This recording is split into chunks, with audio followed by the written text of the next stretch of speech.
I've been listening to this music for the past 30 minutes. I'm starting to go insane.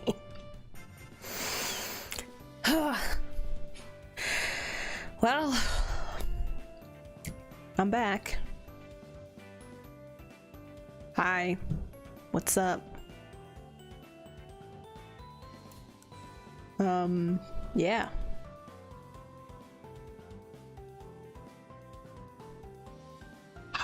How does she do this? How does she do this? What? I don't know what I'm doing. Well, whatever. We're here to play a game. It's a game that I kid you not. Stories has had this.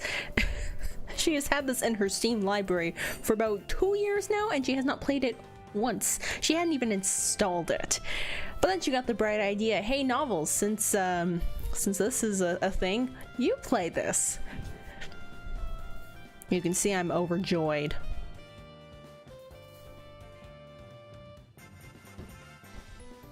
So yeah, this will be a thing. I don't quite know what will happen. All I know is that I press start game and I can make a character. First of all, I do find it quite amusing that the initial name, the auto name, is Gary Stew. That is quite funny. That is quite funny. Is it a duding simulator? Duding. Doot? Doot? Doot? If you mean to say that this is a dating simulator, I would be inclined to say probably. Probably. I know there's an original game that Stories has played, so I'm making her play this, like the other version. I'm gonna make her play that one at some point. She needs to suffer like I am. Okay, let's get this over with. Well, my name is Novels, unfortunately. My last name, I don't have a last name technically, so I guess I'll just do what Stories does. Yeah, it's stupid. I'm so sorry. What does my hair look like? It's quite an array of choices. I could be bald. That is certainly an option. Actually, let me change the hair color. Oh, that's eye color.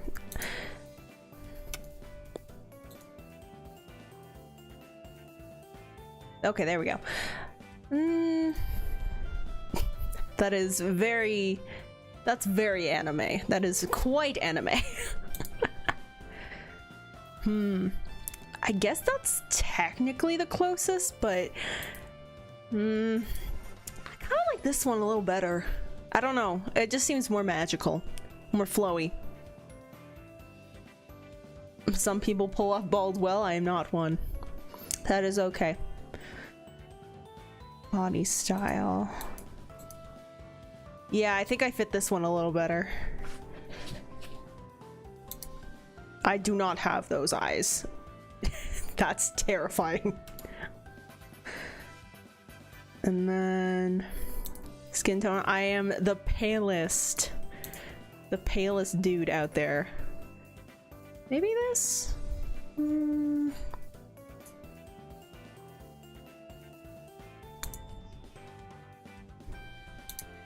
Yeah, let's just go with this.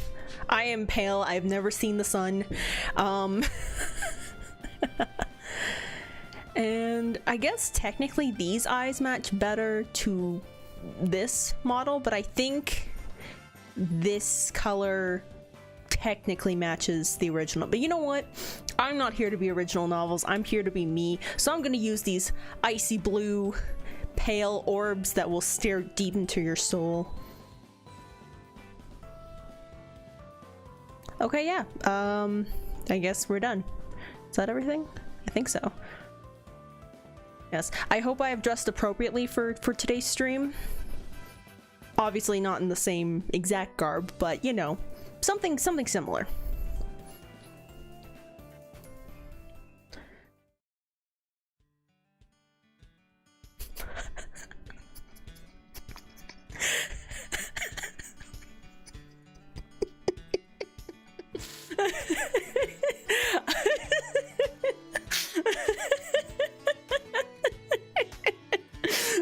Why is the first word of this game America?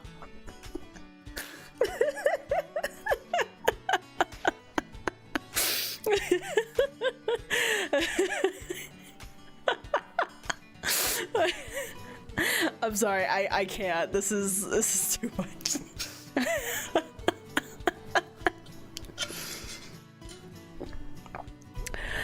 God damn. Okay. I'm not gonna do any voice acting. That stories thing, not happening. So I'm just gonna speak. America. America! It was like walking onto the set of a television series. The houses all standing apart, the wide roads, the sidewalks with their curious squares, as if you could pick them up and set them down again in a new pattern. Okay.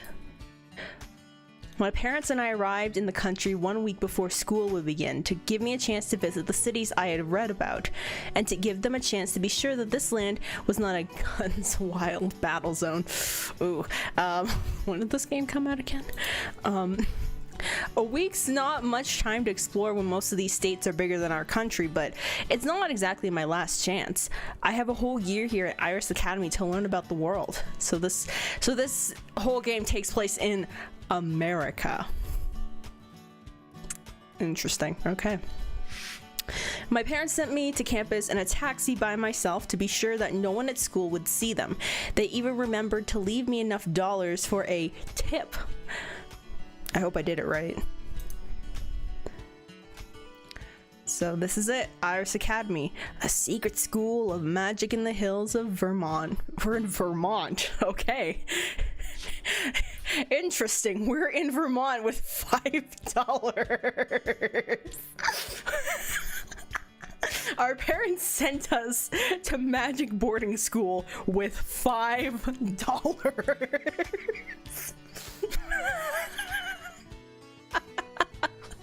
Wow, thanks, parents.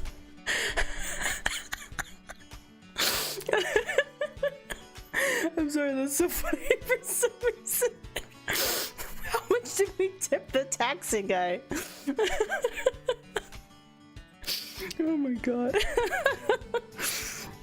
Oh jeez. It is not the only wizarding school in the States, but students from all over the country live and learn here. There's more than one? I guess, but damn. Novels just make sure not to go to the hospitals and getting too expensive here. So I've heard. I'll try and learn some spells to heal myself up. So that shouldn't be too much of an issue. Novels, you have to remember this is America dollar, not Canadian. Yeah, I guess technically this would be like $10 Canadian, $7 Canadian. Still not that much though. Somehow it looks less foreign than the rest of the states. I guess maybe witches and wizards aren't so different no matter where you go. I meant to be meeting a friend of the family here. Well, friend isn't really the word. Okay. Professor Grabner? First of all, that is quite the choice of cape. There's a lot of conflicting styles here, and I'm very confused. Well, he's wearing it, not me, so whatever. There you are. He looks me up and down and doesn't seem impressed. Oh, well, I guess he was doing the same thing I was to him, so I guess I deserve that. Miss... I should have given myself a proper last name. God damn it. Mr. of Novus. That is what you are choosing to call yourself for the duration. I'm sorry, I don't have a real last name, okay? I wasn't prepared to think of one on the spot.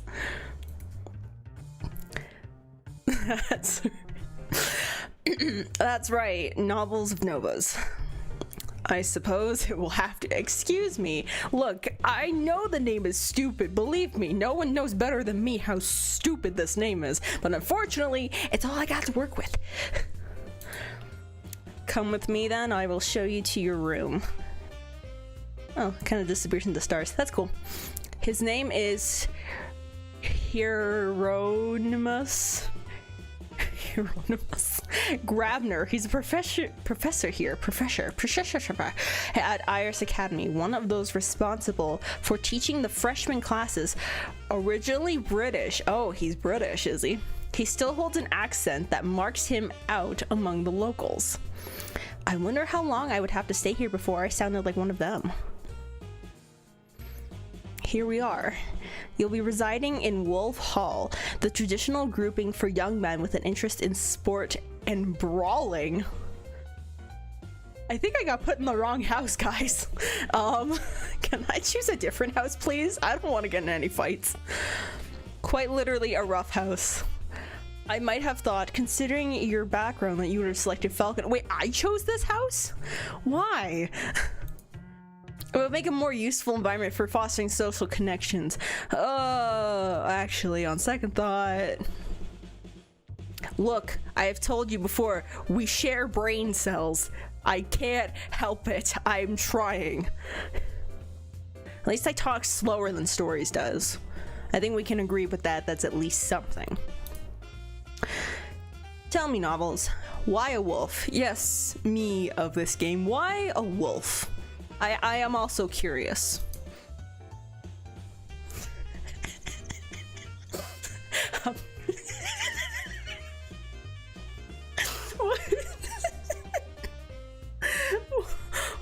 Why? What is... I don't even know. I don't know. Wait, the stress bar is empty. This is supposed to be America. You're right.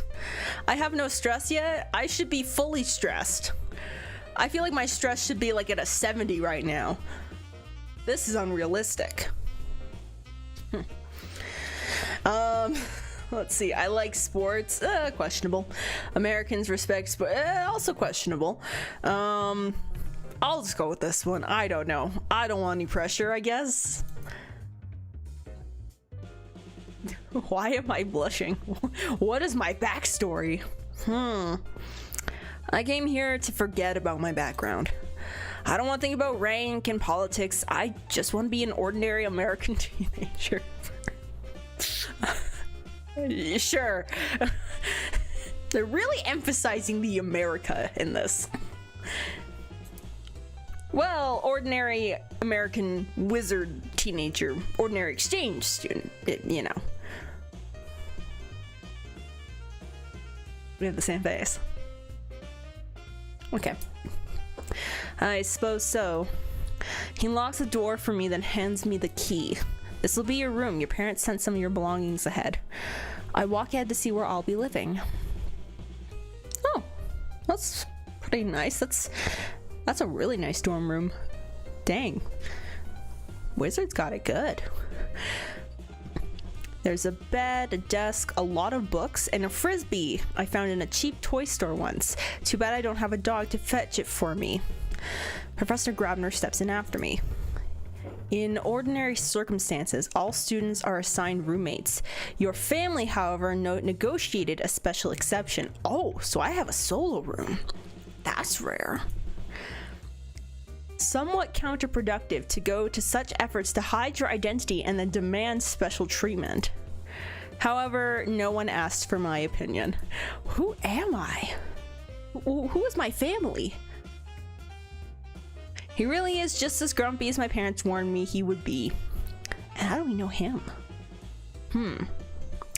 I am not certain why you are here at all. Your parents claimed they wish for you to learn about other ways. Yet Iris Academy is well known to be the most European of American schools. Oh, are we European of some sort? It is true that you would never have been accepted for study at Sacred Smoke, but there are other options. Sacred Smoke? What's that? Is that another school? Am I magic? Trying to be, I suppose. St. John's in Mississippi, the root represents a blending of disparate American traditions. This is very, very centered on American, being American. This is a little weird for me, if I'm being perfectly honest. Training in hoodoo. There would be a valuable perspective to your magic. What is hoodoo? Here's a fun headline. Man steals $20,000 worth of college textbooks. You could probably fit all of that into a backpack. A. The pentachromic system. Why can I click on this? Oh, it gives me definitions. Under this system, spells are grouped into 5 specializations known by colors, each themed around a central concept. Red, energy; blue, alteration; green, life; white, spirit; black, objects. Interesting. What then is the point? Yes, exactly. What is the point? Me? Why am I here? What is my motivation?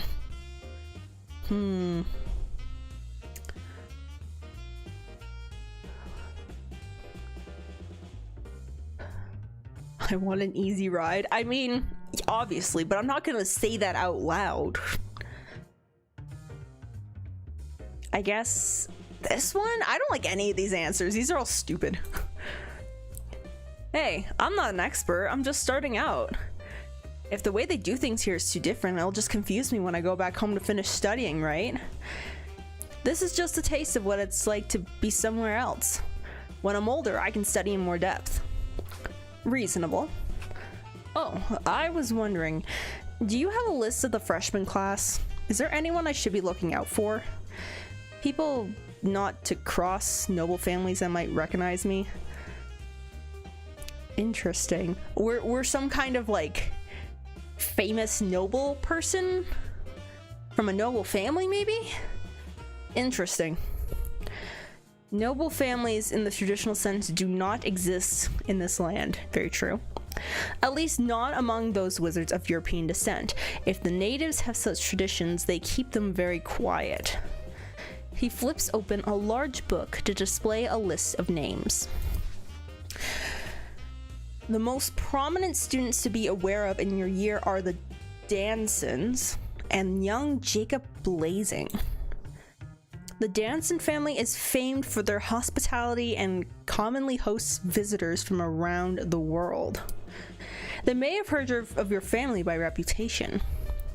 Mr. Blazing's fathers are known for their wealth and social connections. They might recognize you, but their son, I judge, will not. I scan through the list of freshmen. Raven Darkstar? Is that some sort of name traditional here? It is no more her birth name than novels of Nova's is yours. She is a wild seed and chose it for herself. Nothing interesting there then. I keep looking. Tyrannus Lenchi. Is he really a... Yes. Keep your distance. I would rather not have to explain that to your parents. What? Oh, hello, welcome. Welcome anyone who has recently joined to the stream. It's very, very nice to see you here. Sorry, I'm very bad at checking the chat. I need to practice that a bit more. But yeah, thank you for joining. Getting anywhere near a Lenchi is probably a bad idea. Who else? A Lenchi? What does that mean? Pastel. Oh, that girl with the wings. I've met her, but it was a long time ago. She probably won't remember me. Huh. Miss Rao is assigned to Butterfly Hall. With forewarning, you may be able to avoid her. Why do I want to avoid people? The request to keep your identity hidden requires that I not be seen giving you too much special attention. William Danson is a senior in Wolf Hall. He will be assigned to serve as your guide. You should avoid seeking me out except in case of emergency. He pauses. Do you know why your parents sent you to me in particular? I don't know. Every European noble family knows exactly why a young Harmonious Grabner fled to the United States, but I'm not sure how safe it is to mention it. What dark secrets are we all hiding? I am a living reminder of the cost of carelessness. One word out of line and you threaten the existence of all you hold dear. Whoa. Okay, we just went from like 0 to 50 to 100 real quick. I assume your parents brought you here through the high roads? What's the high roads? I nod cautiously. Fools, they think only of their own convenience. Tell no one. Do not speak of the other world under any circumstances? Oh, I am so confused right now. If you...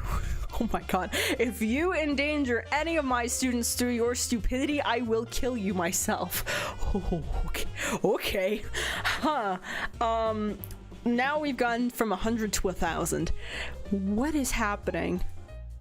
He didn't promise, so that might not be serious. No, I would take that as serious. He straightens. I will leave you to situate yourself. Mr. Danson should be along soon. Good day. And yourself. Is anyone else sweating? Because that was intense. What the heck? Oh my gosh. For what feels like the first time in my life, I am all alone. No parents, no servants, no guardian spirits. Guardian spirits? Just me. I flop back onto the bed, on my own, in America. This guy's really excited to be in America, like...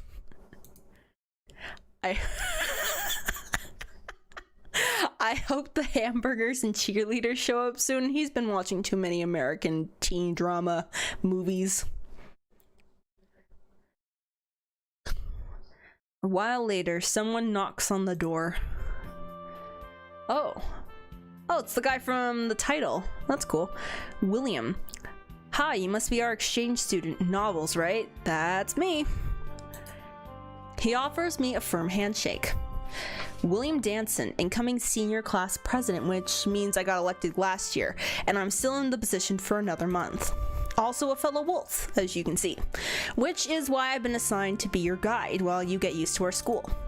I don't think we've ever had an exchange student at Iris, not while I've been here, so there's no standard tour prepared. Ooh, I'm a first time exchange student. Interesting. Like fairy godmothers and fathers? Interesting. You can ask me anything you'd like, and I'll come by a few times to warn you about events. Warn? Not notify? Like, should I be worried? Is your roommate here yet? No, I don't have one. I open the door and invite him inside. Huh, that's weird. I was gonna explain.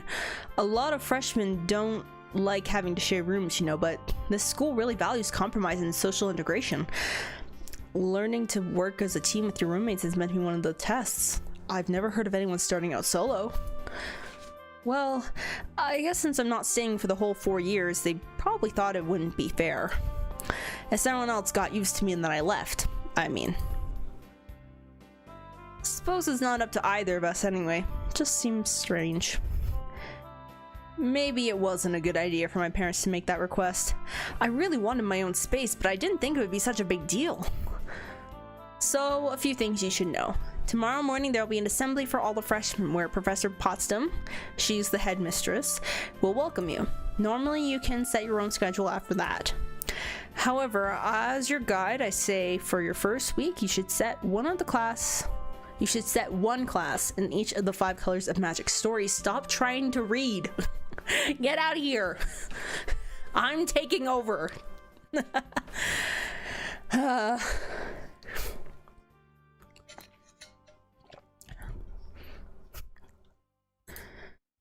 You'll never remember the details of the pentachromatic system from Professor Potsdam's overview.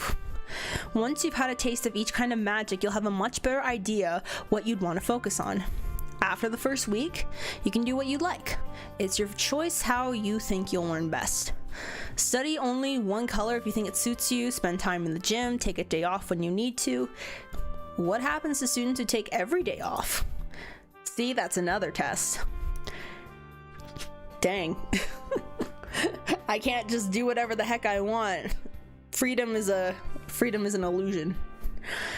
You have the freedom to set your own priorities, but if you don't take your work seriously, eventually you'll fail too many exams. If you build up too many demerits, you'll get kicked out. Oh. Yeah, that checks out. There's plenty of time to get help if you think you're slipping though. If you have trouble with your exams, just ask for advice before the next one. Nobody wants a student to fail. Any other questions? Yes, I have several. Oh, there are several questions. Wow, right off the bat, what are the rules about dating?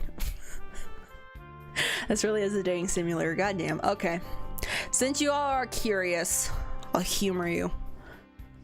I see where you set your priorities. I'm setting everybody else's priorities before they pound me. Potsdam will give a pep talk. Stories, I swear to God. Potsdam will give a pep talk later in the year, but the general rule goes, it's fine as long as everyone consents and no one gets. Yeah, okay, that's fair. That's fair. That's fair. That's fair. That's fair. Other than that, I think you better meet people before you get too carried away imagining your love life. Alright, now we got that uncomfortable question out of the way. What about the dungeons? That sounds interesting. You won't have a real dungeon exam for a month or so, but you can go down on weekends to practice your spells on dummy targets. Interesting. You'll have to learn a few spell first, or there's no point. Whatever else he was going to say is interrupted by a shriek of girlish outrage from the hall. What? Huh? Excuse me a minute. Your excuse?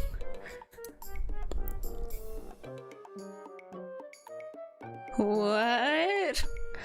Several people are standing in the hall, two guys laughing, one plump blonde who looks like she'd rather be anywhere else, and one wet, angry redhead. I'm sorry, what? I'm guessing these may be the rest of the Danson family? William's brother and sister. V, is that you? What happened? What happened was Donald and his new best friend. And a water balloon. Oh no. You are such a dork. You're going to be in so much trouble. What are you gonna do, Urchin? Tell Mom on me? She's not here. Urchin. Oh, is that a fun little nickname we have for our friend over here? No, but I am. Come on, it was just a joke. Look at me, I'm soaked. Here, let me fix it. Whoa. He holds out his hand and a gust of hot air blows through the corridor, evaporating away the droplets of water that clung to her hair. The other boy with Donald rubs a hand awkwardly through his hair. Sorry, okay? No harm done? Ugh, boys. Come on, Ellen, let's get out of here. Huh? Okay. You're coming, right, William? Actually, I'm supposed to be showing novels around. That's me.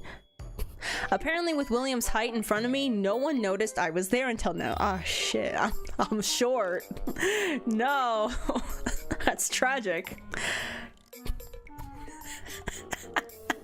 I can wave, I can greet everyone, or I can look aloof.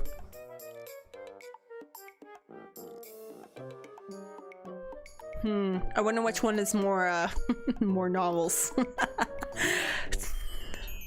And also, hello, welcome to anybody who has just recently joined. Thank you so much for joining. I just hit the mic with my water bottle. I'm so sorry.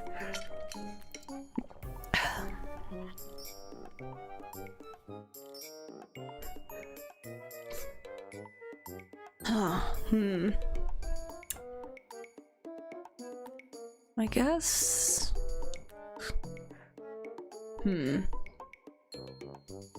Well, considering this is my first time meeting people, I should at least greet everyone. Maybe. Yeah, I'll do it. Sure. I nod. It's nice to meet you. This is Novels of Novus, Iris Academy's foreign exchange student. That's me. My brother Donald, my sister Virginia, and Luke Pfeiffer. Ellen Middleton, Horse Hall, which is where we should be going. William looks at me, but it's obvious he'd rather go off with his sister and her friends. Go ahead, it's fine. I should get to know my neighbors. Waving in America? Blasphemy. I should talk to these guys anyway. We're all hallmates, right? Right. Alright, but don't forget you can come talk to me anytime if you have any questions.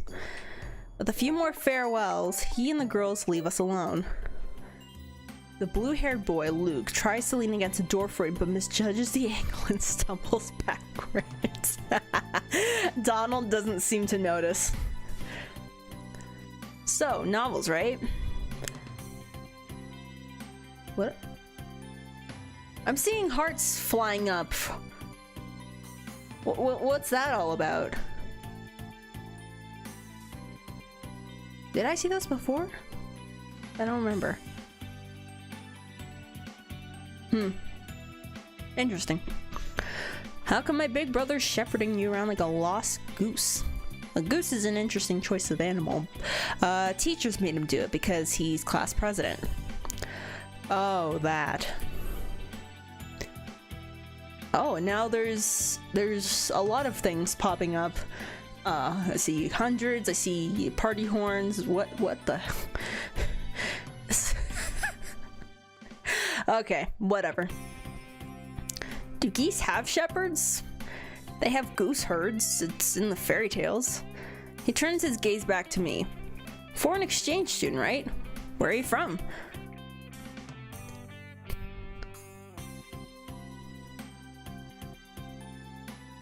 Oh, I can lie and say I'm from Latvia? Where's Latvia? Is that a real... It's a habit when Stories is here? Oh, okay, I see. I mean, I don't mind. Just kind of confused me, but, you know. Don't change your habits, your stream habits, just because I'm here and Stories isn't, you know?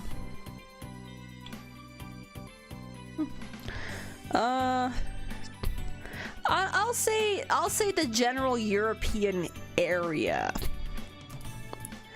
I decided to be vague about it. Europe, a long way away. I just shrug like it doesn't matter. So how come you're here at Iris Academy? I always wanted to see America. Yeah, we're cool, aren't we? Sure we are. They made some special exchange arrangement with you? I'm guessing you're a born wizard, not a wild seed, right? Yeah, you? Wait, you must be if your brother and sister are here.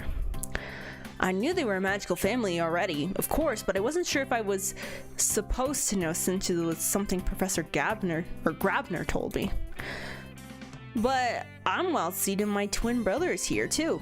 He's in Falcon Hall. Huh. Wild seeds, magical kids born into non-magical parents, happens all over the world. But they're very rare. 2 in the same family is pretty much impossible from what my parents told me. Oh well, it's not my business. Is your roommate here yet? Actually, I lead the guys into my room as I begin my half-hearted excuse again. They seem nice enough. Ordinary guys who like to have fun. I think this will work out. Wow, I think I'm making friends? That's strange. The first thing I do when I open my eyes is try to roll out of bed on the wrong side. Ow, did I just hit my face on the wall? Ouch. Rubbing my nose, I switch directions and get to my feet without doing anything else stupid. And then I notice the time. I'm late for orientation. Why didn't anyone wake me up? By the time I reach the gym, I can tell I'm too late. Laughing strangers push their way past me, already talking about what classes they should attend. Maybe there's a handout to sum up what I missed? Ah, there you are, my little cuckoo. What? Waiting by the stage is an older witch in a floppy hat with a flower and a bell. This must be the headmistress, Professor Potsdam. Welcome to Iris Academy, Novels of Novas. The space there is throwing me off. I hope you find everything that you are looking for, including yourself. Debatable, but sure. Please send my regards to your dear parents. Right. Your roommate was supposed to wake you up.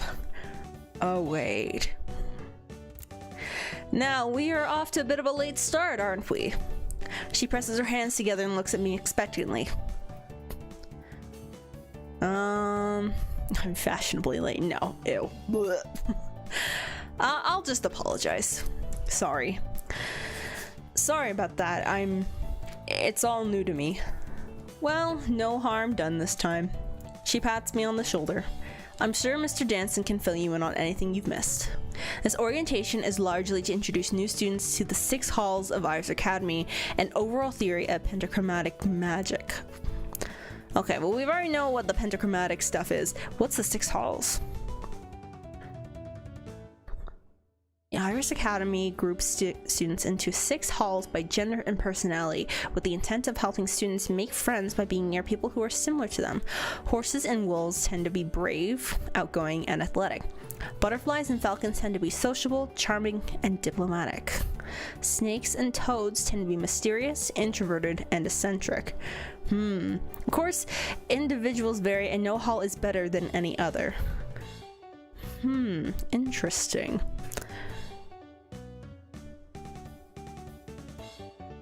I wonder what hall stories would be.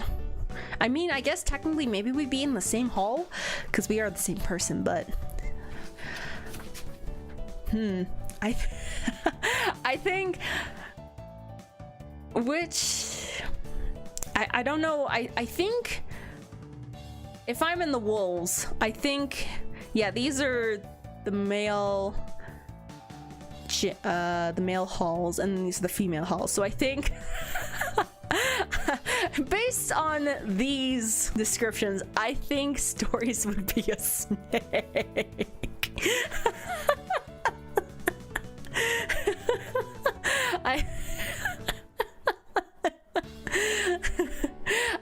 I think Stories would be in the snake hall.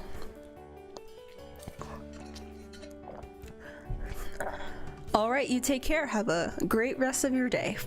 Thank you for joining.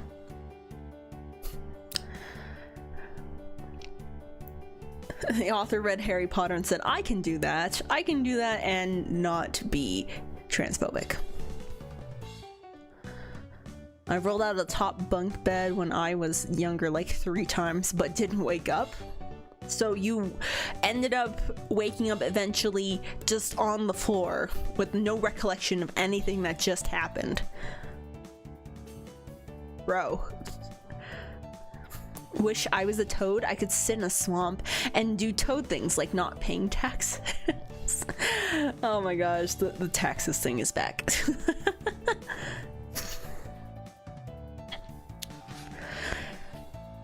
Hall stories would be people of kind and pure hearts, not always the best at everything, but when it matters, they do their best. Also, none of them can read.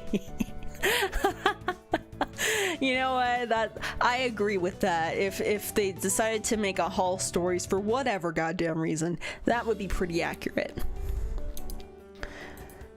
Now you better hurry up and plan your schedule for the week before all the seats are taken. Different sections run at different times, but you are only allowed to attend one class per day, or one class session per day. That way you'll have time to review and reflect on all you have learned. There's no sense in rushing and even less sense in wasting your time. Think about what you wish to accomplish. You can have many great things if you put your mind to it, but not all at once. It sounds wise, but I'm not sure it means anything. Go on then, open up your diary and begin penciling in your schedule. Ah yes, the Diary of Magical, hence the name of the game. Alright then, I guess it's up to me to choose my activities for the week. William said I should start by taking one class in each color of magic. That's probably a good idea, especially since I missed the orientation. Right now I don't really know which color is which. Okay. So I could just sleep the entire time.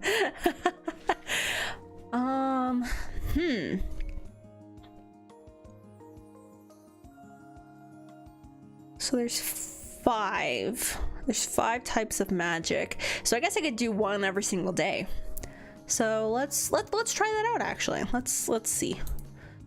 So let's try white magic first because star, obviously. And then blue magic because blue and purple, obviously. Everything else is a toss-up. Let's go black, red, green. Perfect. No rhyme or reason except for the first 2.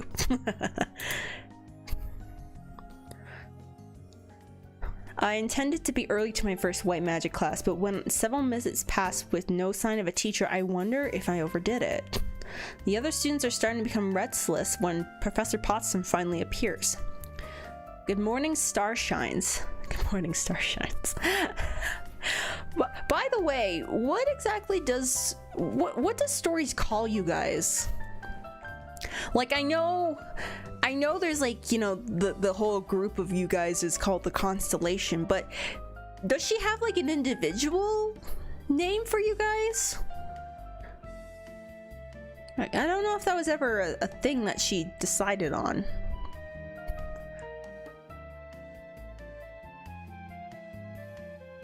Food for thought. You'll need to sit down before we can start, but take your time, relax, get comfortable. That's very important when working with this particular style of magic. Taking her at her word, I yawn and stretch before I settle into my seat. Actually, I'll yawn and stretch too.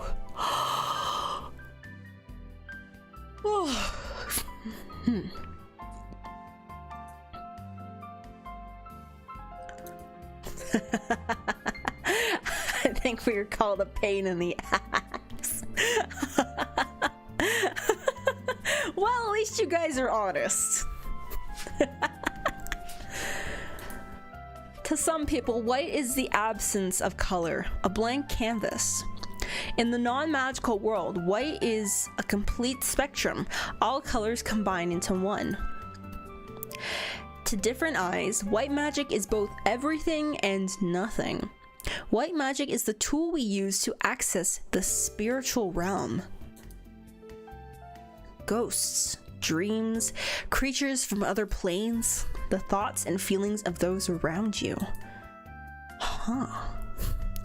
White magic will open these doors and allow you to communicate with all that is normally hidden. Increasing your facility for white magic will also improve your ability to learn other forms of magic. White magic is often considered the least practical of skills, and yet its depths are infinite. Literally infinite, if I understand her. Under the pentachromatic system, white magic is the key to the other world and all that lies beyond. Oh. Now there is one thing I need to warn you about. Some people have tried to use white magic to control minds. Oh wow, that's dark. And spirits instead of asking for their aid. Don't do it. You will regret it. What dark secrets are you hiding, Professor Potsdam? What mind break have you seen occur because of this? Now, shall we go on with the lesson? Wow, she just went like a full 180. Don't do mind control. So the lesson. Bro. If she really wanted to discourage people, why did she mention it at all? Any wild sea wouldn't know what's possible, and anyone wizard born ought to know better. Maybe she's just a bit absent-minded and doesn't realize that her warning might have the opposite effect. Anyway, I better pay attention to the lecture now. White magic class, success. Gain 1 white magic skill, 1 stress. Finally, I have some stress. I feel like I should have had some stress a long time ago, but whatever. The world that you see around you with mortal eyes is only a tiny sliver of the infinite realms that exist beyond. Many are far from your reach, but others brush up against the edge of this world. They can see you, and with the right eyes, you can see them. Opening yourself will allow you to detect minds and spirits near you, but it will also make you more visible to them. Most spirits take little notice of those who cannot see them, but may react quite differently to someone on their level. Caution and good manners are important skills to develop in the study of white magic. Okay. I learned a new spell. Oh, Spirit Sense. Detects nearby sentience, including ghosts and creatures of the other world. How interesting. So that means September 1st, mind control. After class, I go for a walk to stretch my legs. Iris Academy does have a nice campus. The colors of the flowers shimmer gently in the sunlight. I see an older girl in horse hall robes crouching down next to one of the little hedge sections. She looks like she's talking to the plants. I don't know, maybe she is talking to them. It sounds like something Professor Potsdam might encourage. Paths lead away from the main quad into more secluded areas. There are some nice benches here in the shade of the trees, a nice place to sit and think while getting some fresh air. Beyond the trees, I can see some open grassy areas. People could play football out there, or at least throw a frisbee. We have a frisbee. Novels of reading remains MIA. What are you talking about? What do you mean novels of reading is missing in action? As I'm walking along, something falls past my face. Not close enough to hit me, but what was that?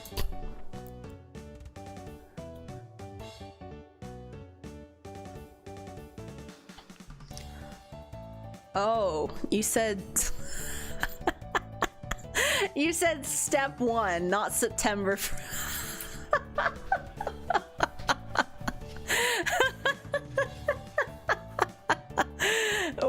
Oh, that's bad.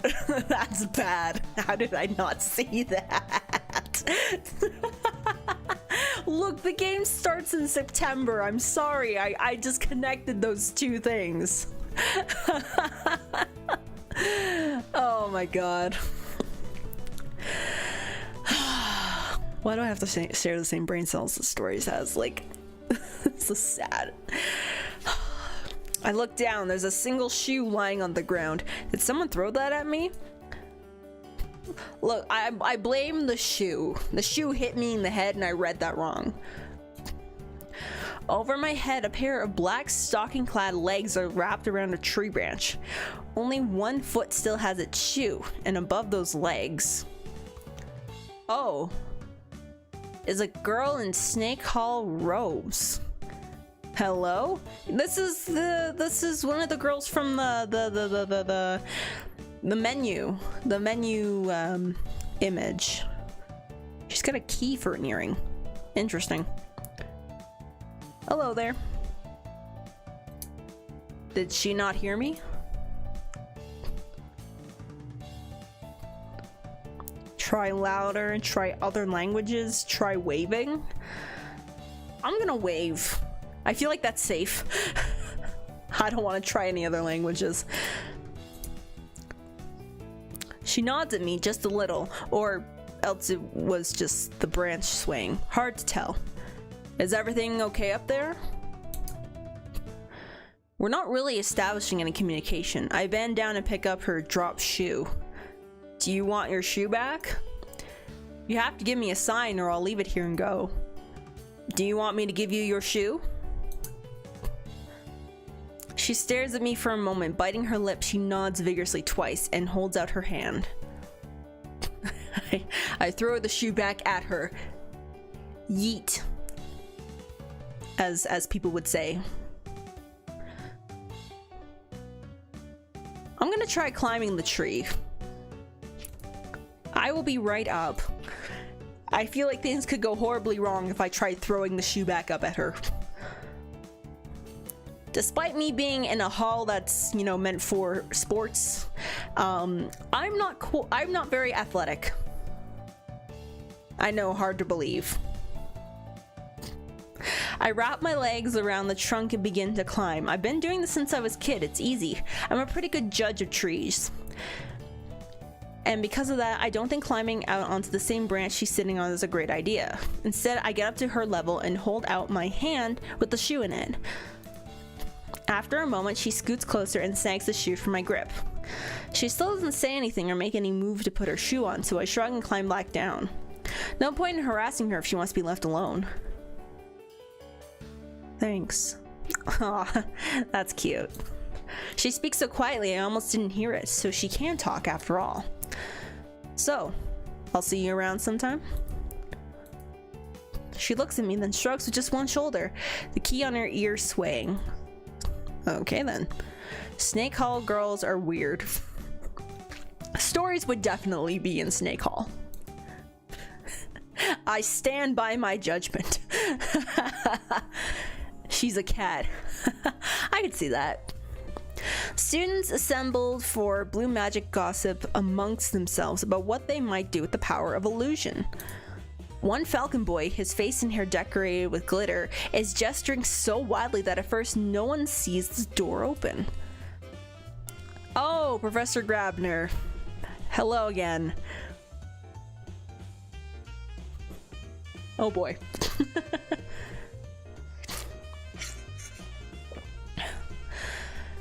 Mill about of all you like. It's your own time you're wasting. I have no objection to failing the lot of you at the next exam. Okay, geez. A flurry of ropes as students scramble for seats. Oh my goodness. Here you will be learning the subtle art of blue magic. At least some of you will. I thoroughly expect the subject to go over some of your heads. Blue is the color of change, that is, altering what is already there. Not creating, not destroying. Okay. It is commonly used in conjunction with other magical styles in order to perform alchemic transmutations and other alterations of essence. Oh, the saddest dude, hello. Yes, I do remember you from last year. Welcome back. It has been a year, yes. I'm sad people remember me. It's fine.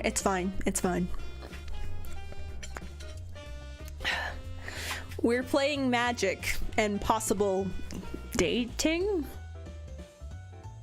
I don't know.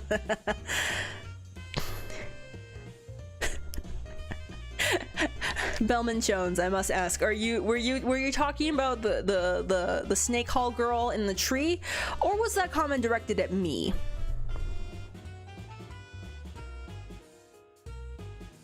I do wonder. Blue magic can also be used to cast the effects of an existing spell, to cast or dispel illusions, or to change locations without movement through intervening space. Ooh, I can teleport with this. Cool. For a skilled blue magician, reality is fluid. All things can be changed. Yet few minds are capable of grasping the true range of possibilities. Interesting. We'll see what you're worth. Blue magic class success. Gain 1 blue magic skill, 1 stress.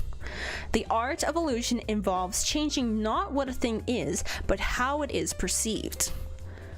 That perception comes in many forms. The illusion of taste or smell requires as much magic as that of sight.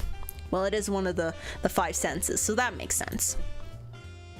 But sight is the most immediately apparent to most humans, and therefore where we begin. To change what is seen, your power must first understand what is seen and enhance it, to create or to strengthen light. Light alone can be a tool or a weapon. Yes, I agree. Try doing anything and it's too bright. You're basically rendered useless.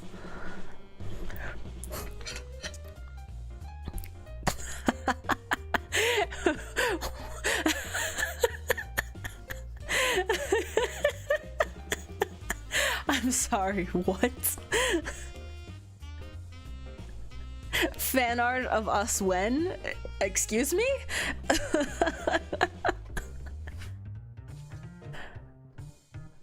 You guys are funny.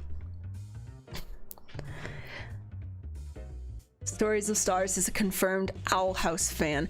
I don't believe she's seen that show before. I think she's seen clips, but she hasn't watched it like all the way through. I'll have to ask her about it. A guide in darkness, a signal, a distraction, a blinding flash. There we go. Concentrate, focus your thoughts on changing the light around you. I learned a new spell. Light. A gentle glow improves visibility in a location adjacent to the caster.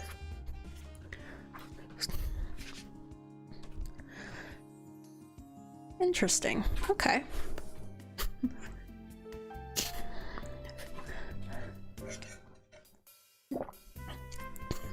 Sorry, ignore him. He gets a little excited.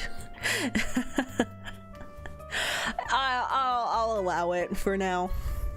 As long as it doesn't get too out of hand. When I arrive at the classroom for Black Magic, I notice that a lot of students look pretty nervous. The rest look almost too excited. Everyone catches their breath as Professor Potsdam enters the room. Hello, my little lapidaries. Lapidaries. I hope you all brought clean hands as you will be using them. For those of you who are new to our magical traditions, I should reassure you that black magic has nothing to do with death or evil. There's no such thing as evil magic. There's only magic. The bad and the good come from how you choose to use it. That makes sense. Black is the color of weight, solidity, and permanence. Black magic is the magic of enchantment in physical form. With black magic, you can sculpt matter into works of art or imbue magical wands and charms. Oh, that's kind of cool.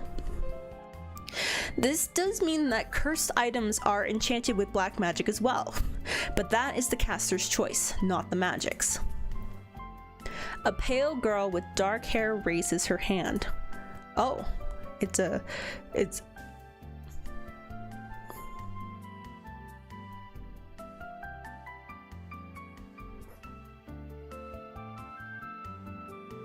guys, is that Stories? Did she put on purple contacts or something? That's Stories right there. And she actually is in Snake Hall. Oh my goodness. I was right. Yes, Raven. This must be Raven Darkstar. Oh. What a name. Well, I can't say that. I named myself Novels of Novas. I am Novels of Novas. I have no room to talk about anyone's strange names.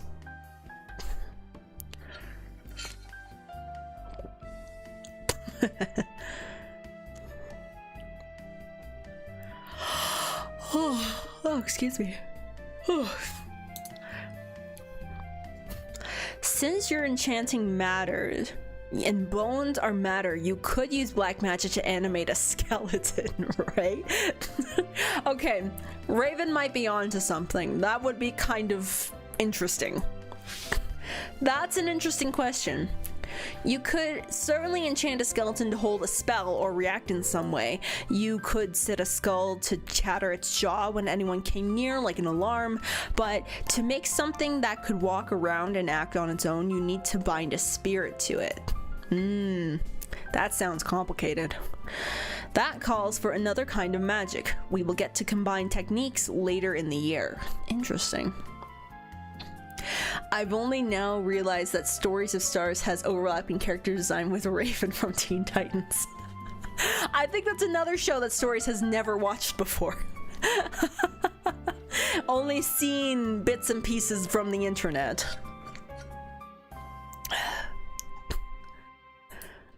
The girl sits down. She certainly wants to show off what a goth she is, but she doesn't really nail the attitude. Now please remove your gloves if you are wearing any, and let's get started. Black magic class. Can gain 2 black magic skill. Wow. And 2 stress. Professor Potsdam walks around the room, placing a small stone cube on each desk. Take hold of the stone. Let your fingertips explore the surface. We're feeling up the stone? Interesting. What you feel with touch is not important. You must identify that touch in order to move beyond it to the true pattern. An object knows itself only in part. The longer it has held a form, the more that form is fixed within it. Let your mind go inside the object and feel its pattern, both where it is strong and where it is weak. You're starting to lose me. What? The 2 stress is real though. I agree. When you understand the whole of the pattern, you will know any secrets hidden within. Huh, there's a little bead of gold at the center of this cube. I learned a new spell, Inspection. Detects weak points and hidden details within one target object. Interesting. There's a buzz of excitement in the red magic classroom, one which quickly dies when Professor Grabner makes his entrance. Ah yes, this guy. Get to your seats, hurry up, no chatter. In this class, carelessness might cost you your fingers. Well shit, I want to keep my fingers. He certainly doesn't set out to make friends, does he? Here you'll be learning the seductive art of red magic. Seductive. Huh. The evocation and... The evocation? I think it's the evocation. And control of energy. With this power, you might summon a breeze, light a fire, or call a distant object to hand. Oh, that's cool. I say that is seductive, not because of the power itself, but because simple minds prefer simple solutions. Oof.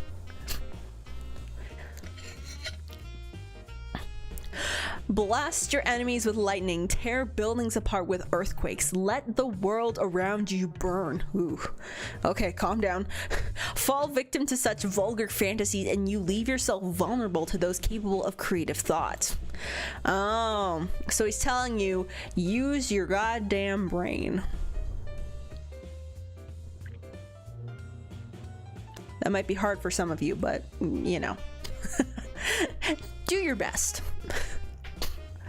To be fair, you could magic your fingies back on, right?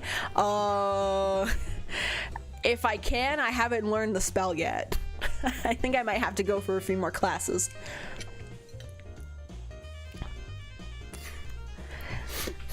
And also, hello to anybody who has just recently joined the stream, the chat. Thank you so much for coming today. He snaps his fingers in the air. One inattentive moment and you lose control of the forces you have summoned. After that, you will only be remembered as an unpleasant stain on the walls. Oh, that doesn't sound good. Remember, power can in itself be a weakness. Do not confuse power and control. They really don't want you to like control people or anything like that. Like, with focus and control, the tiniest power can change the course of history. A gentle touch might tip the scales. Warn an ally, pick a lock. Sorry, I'm just thinking of that one line from Fire Emblem Awakening. I think it's a line from Robin, time to tip the scales.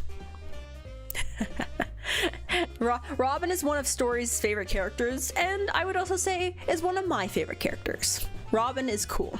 Robin is also very similar to what Stories and I are, because there is both a male and female version of Robin. Of course, they share the same name, we don't. Which in hindsight maybe would have made this less confusing, but whatever, it's fine. Or stop a heart?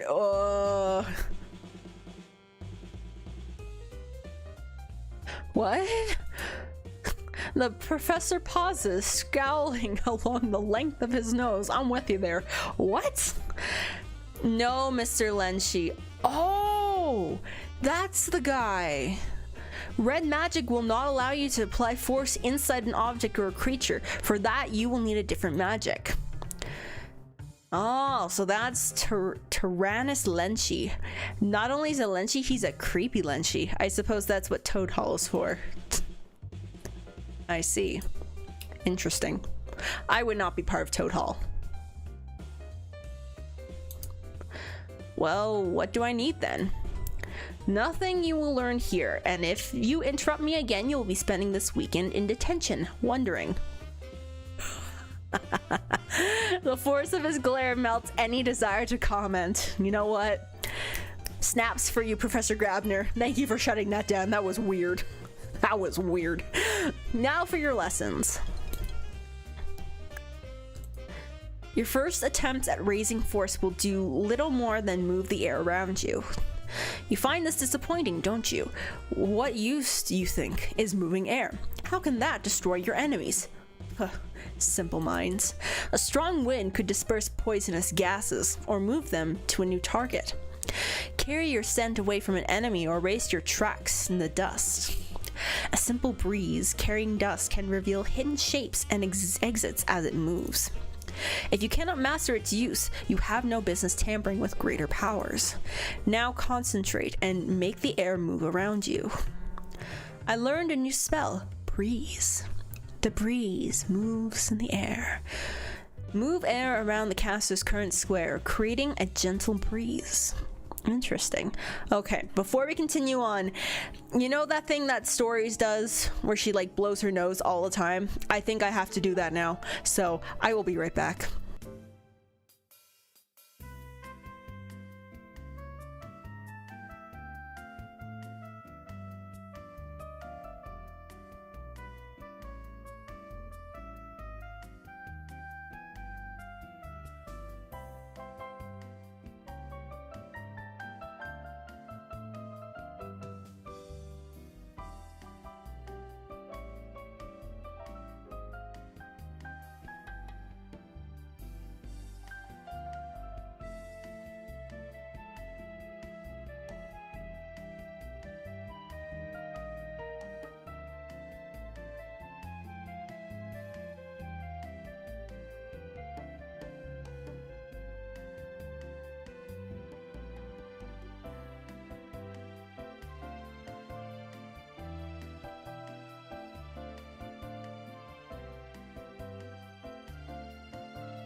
Whew. All right. Ugh. How does Stories deal with this? This sucks. Why does this form have nasal issues? What's the point?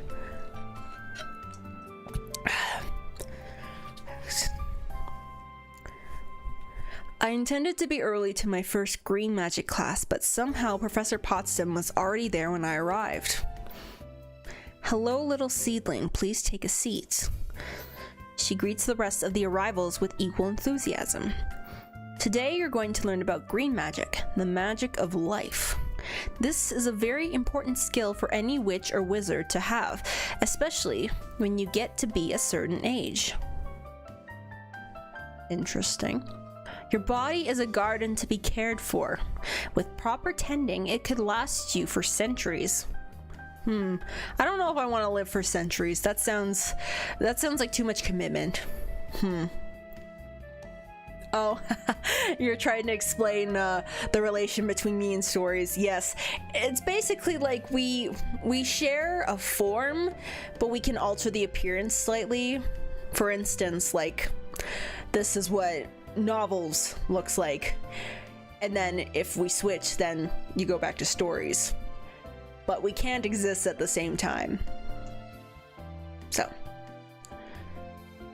Exactly, same body, different people with slightly physical changes. Yep, exactly. Yeah. Technically we are the same person as well, or at least I guess, yeah, I don't know if we were derived from the same thing. Like, yeah, we're still trying to figure things out. Yeah. We'll see. Slowly, carefully, you must encourage your subjects to grow in the direction you prefer. Remember, life has its own flow. I thought you were going to say life has a life of its own. You must understand its nature in order to coax it along. You cannot simply wave your hand and change a bear into a boar, unless the bear was designed that way to begin with. The better you understand the flow of life, the more your own strength will naturally increase. It is a slow path, but a rewarding one. Cool. Dang, my stress is already at 8? I feel like it should be at more. There's lore here? Maybe, I don't know. We gotta figure things out. We gotta... Look, there's little that we know. You know, as Stories is, you know, a shooting star, we don't even know how she gained a human form in the first place, let alone how I suddenly appeared. Yeah. Oh, rest well, Ryan. Thank you for joining. Dang it, I gotta get better at this talking with chat thing. Oh, IL, yes, I recognize that name. One of Story's navigator friends. Welcome, welcome. Thank you so much for joining. Life by its nature comes to know itself. The longer any being has been alive, the more fixed its pattern. Your own bodies can tell you what they need, when they hunger, when they feel pain or pleasure, when something is out of balance. The first building block of green magic is learning to listen to life, to hear its song and see the shape of it. When your fingers can pick out that pattern, you will find the strands that are missing or damaged. This spell allows you to judge a life's strength and its weaknesses. After all, you need to know where the damage lies before you can heal it. Diagnosis. Interesting. Determines the current state of health of a living target and locates ailments and injuries. Huh. I guess I can give an official diagnosis.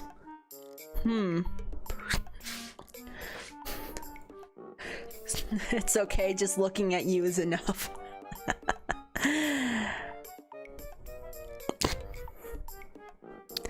I'm relaxing in my room after a day of classes when I hear raised voices in the hallway outside. Uh-oh, not again. Oh, it's these two. But it turns out I was right. What can I say? I'm an overachiever. This is not funny. What happened? Hey, it's no big deal. All I did was use a little magic to blow confetti into her hair. The confetti was on fire. Oh no. That's what the water balloon was for. Anyway, you hate Angela. That's not the point. She notices me standing at the entrance to my room. Novels, right? What do you think about a guy who goes around setting girls' hair on fire? That's not what happened. That's sounding what's happening. What? I think it's funny. Who would think that's funny? What? What did I just walk into? Can I just go away? Can I just pretend I didn't hear any of this and go back to my room? I don't want to be associated with any of this.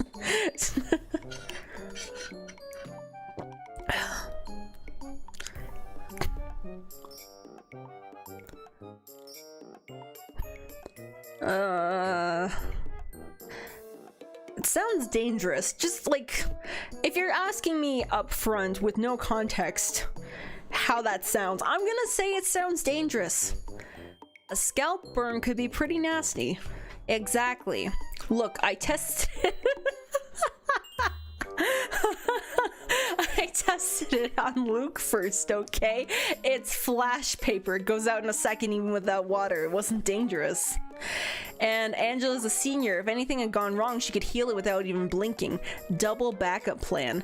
If you're so clever, how come you got caught? What good is a prank without an audience? But now you're stuck in detention with Grabby tomorrow. So I won't have to see you all day. Ooh, burn. Like that paper. She throws up her hands and walks away. Sorry about Urchin. She's spirited. Your sister's feisty. You're welcome to her. Don't think I've ever seen her interested in a guy, or anyone really, so you've got your work cut out for you. Not what I meant.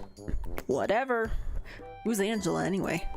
Oh, she's a senior in Butterfly Hall. Short red hair, kind of a prissy princess. You'd know her if you met her.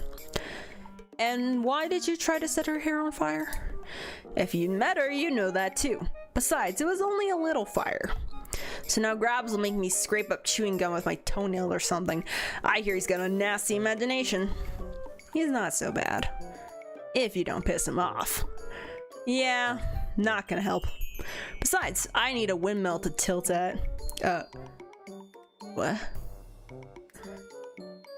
A big monster, an illusion. A tilting windmill is a monster? Yeah, I'm lost on this too. What? No, it's a reference. Sorry, your English is so good I forgot it's not your first language. What? That doesn't make— what? That doesn't make any sense. Maybe he's the one whose English is strange. I don't know. America.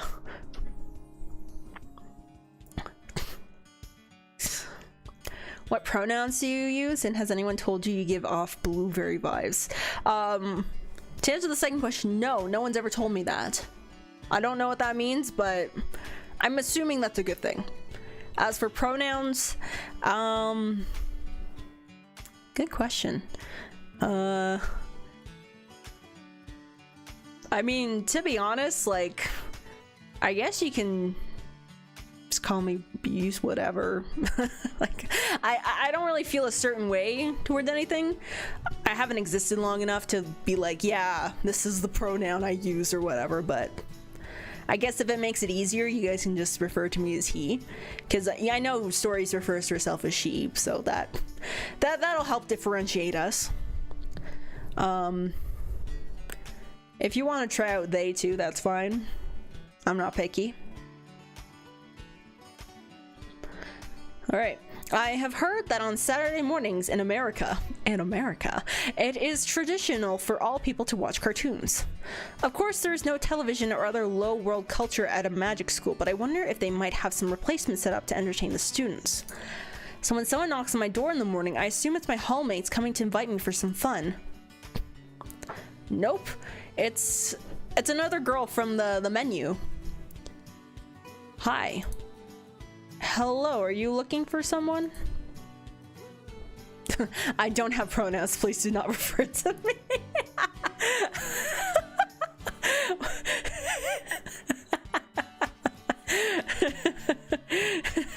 Accurate.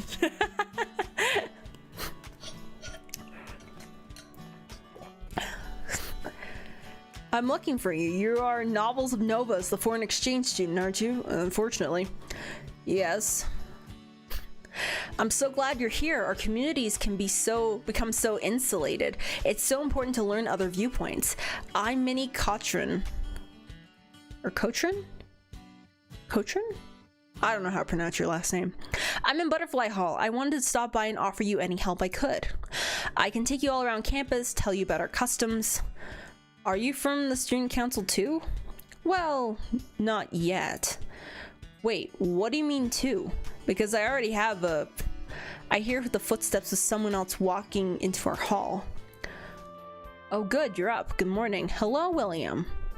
Making new friends. I'm not sure. I thought someone had sent her to be your replacement. Sent me? I'm not getting up in my post that quickly. Minnie looks back and forth between us. I'm sorry. I didn't realize you'd been assigned an official guide. I was just trying to help. Hey, I'm sure he appreciates it. There'll be times when it's more convenient for him to talk to someone in his own class. So this butterfly girl is a freshman too.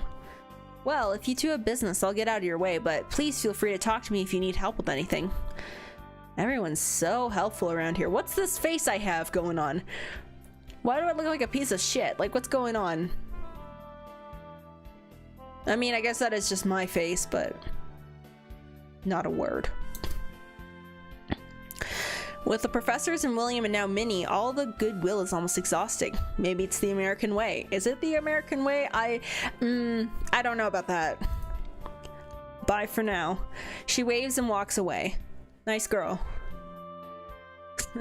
It's too early. It's too early in the morning for this. As an American, I do indeed watch cartoons on Saturday mornings. It truly is a real-to-life tradition. I see. She's very outgoing. She came up with a whole plan to help me even when I've never even met her. Well, butterflies are supposed to be friendly. If you hadn't stopped her, she would have dragged me around all day. There are worse things. William smiles and gives his head a little shake. Anyway, I need to give you a little bit of information about Saturday activities. Oh, it is Saturday. Okay. I can't stay long. I have a lot of work. I have a lot to get done this weekend, but that part I'll tell you about on Monday. Okay. So there are two major things you can do on the weekends that you can't during the rest of the week. First, there are shuttle vans to take students to the local mall. It's not very big, but it's a change of pace. People like to go there to socialize and eat out. The space is shared with the locals, but there are spells set up to keep them from noticing anything unusual about the Iris Academy kids. Don't push your luck though. Even if there's no real damage, if you cause trouble, you'll definitely end up in detention. No showing off magic in public. Well, that's just common sense. But that'd be so much fun. There's also a shop for enchanted items, things that will boost your mana or your attunement to different colors and so on. Useful things, if you buy charm, it will help you learn spells faster. Oh, and speaking of which, he hands me a white paper envelope. There's no address on it and it isn't sealed. Looking inside, I find a $5 bill. Oh my goodness, he's just doubled my money in one instant. Your weekly allowance. The student council generally handles the distribution. I get $5 a week. Dang. $5 a week won't get you very far though, so save up if you want more options. A lot of students have no experience of handling money. Speaking of which, do you know what all the coins are? I can figure it out. They all have their values written on them. It's not that hard. Though it would help if the bigger coins were always worth more. Dimes don't make sense. Yeah,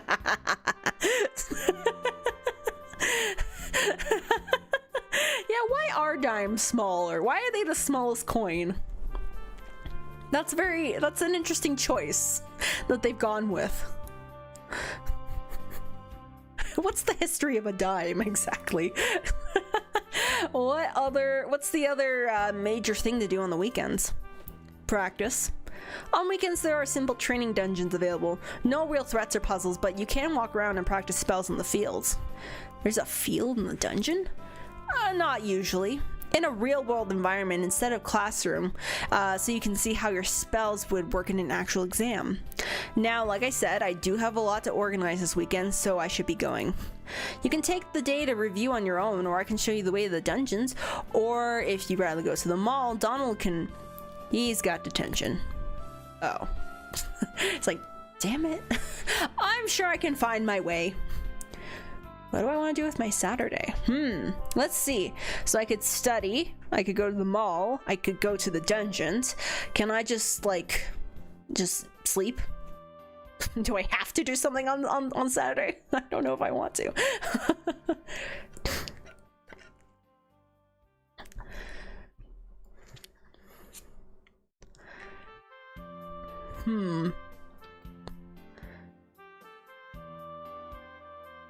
I guess...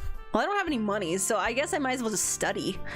I think I'll go over my notes from the week and make sure I've got the basics down. There's time for other things later. Great. Alright, I may not see you tomorrow, so be prepared for me to wake you up early on Monday morning. What happens on Monday? Should I be concerned? You'll find out. I don't like that.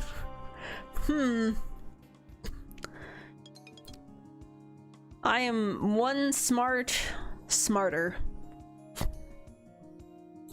Cool. Each coin was made with a different metal alloy. The size was based on how much of that size is worth. Oh. So dimes aren't worth that much, technically? At least to the material that they're made of. Huh. Interesting. That is very confusing. When Donald returns to Wolf Hall, he does it with fanfare. Or at least with percussion. He drums his heels on the floor and spins in place like a tap dancer. Haha, you survived detention, huh? It was nothing. Seriously, I was expecting a lot worse from Grabs. He only made me write a paper. I told you, he's not that bad. Not so bad. Homework can still be torture. Nah, he's probably just warming up. Wasn't ready for me. Not a lot of people manage to get detention the first week of school, you know. That's true. So are you famous now? Infamous? Not yet. I mean, the Grey Williker once filled the entire cafeteria with a lake of cheese. I'm just trying to think, how do you get that much cheese? That's infamous. Maybe if I can manage to get detention every single weekend. But with that many demerits, you get kicked out. Demerits? You know, when the teacher gives you when you screw up. Novels never makes mistakes.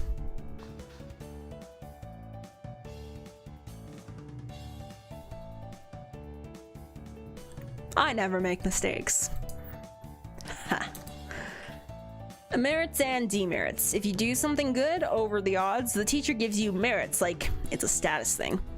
And if you're a naughty boy, if you're a bad boy, they put demerits on your record. Get 50 demerits and you'll be expelled. 50? You can get up to 50? That's wow. I would probably get sent home to my parents then. How embarrassing. But they don't always give you demerits with detention. Sometimes it's one or the other. No problem then. Anyway, if I kiss up to the teachers and get merits, it'll balance out. Makes a game out of it, you know? It'll be legend. Oh boy. I don't know. It sounds like too much work. It sounds very involved. If you want to make an impression on people, you have to put some effort into it. What do you think, Novels?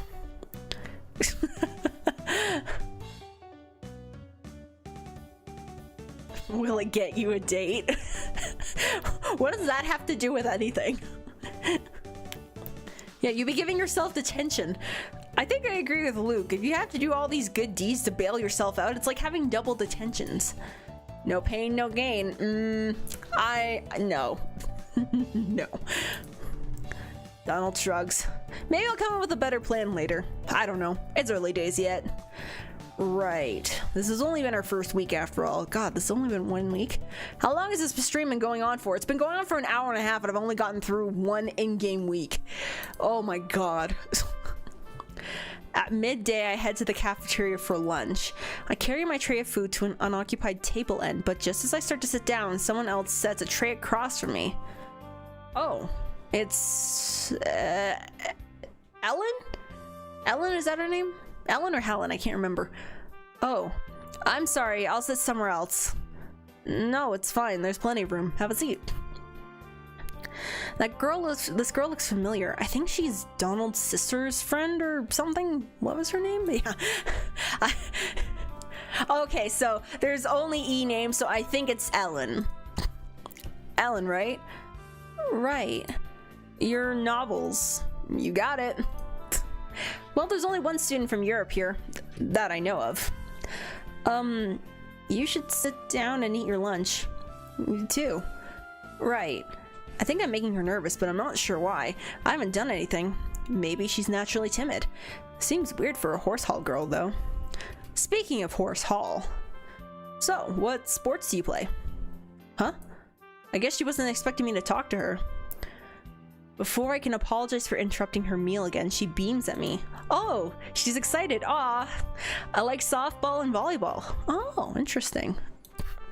Ellen is so happy her name was remembered. What's softball? Oh, Novels, your European is showing. It's like baseball, but the ball is soft. Not really, but it's bigger and softer than a regular baseball and doesn't go as fast. Yes. What about you? My favorite sport? Football, basketball, volleyball. Oh, wait, if we're talking football, are we talking like European football? I think we're talking about European football because I was about to say, why is there no soccer on here? But then I remembered European, so I'm gonna go with football. I'm all about football. Oh. I have no idea what to talk to this girl about. Maybe I should just eat my lunch and stop trying to be friendly. Hey, Ellen, said very loudly in all caps. Donald's sister slides in next to the other girl. I was just talking to Pastel and she was saying how most of the wild seeds in this year's class are girls again. Apparently it's been happening that way for a while, I don't know. So you see, you're part of the hot new trend. The hot new trend of wild seed magic users? Yeah. Are you gonna eat those? Without waiting for an answer, she starts stealing chips off her friend's plate. Hey. It's fine, I wasn't hungry. She never finishes her lunch. Don't talk with your mouth full. Oh, she's doing the...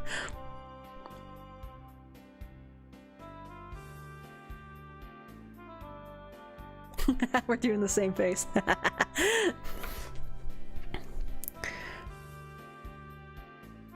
Insert mouthful noises. You're getting crumbs everywhere. I guess she's less timid when she's talking to other girls. I wonder if most wild seeds are female in general, or it's just at the school. You know what? Now I'm thinking about it. If he's from Europe in some respects, should I be attempting a horrendous like British accent? Well, I guess he didn't say technically he's from Britain. I won't try. I'm not gonna try. You don't know? Shouldn't there be records somewhere? Probably. But you can't tell while they're still students. A lot of wild seeds drop out. Drop out? They're falling down. Oh, drop out of school. They quit. And they don't graduate. And then they aren't magical anymore. As if they never had the choice. The choice.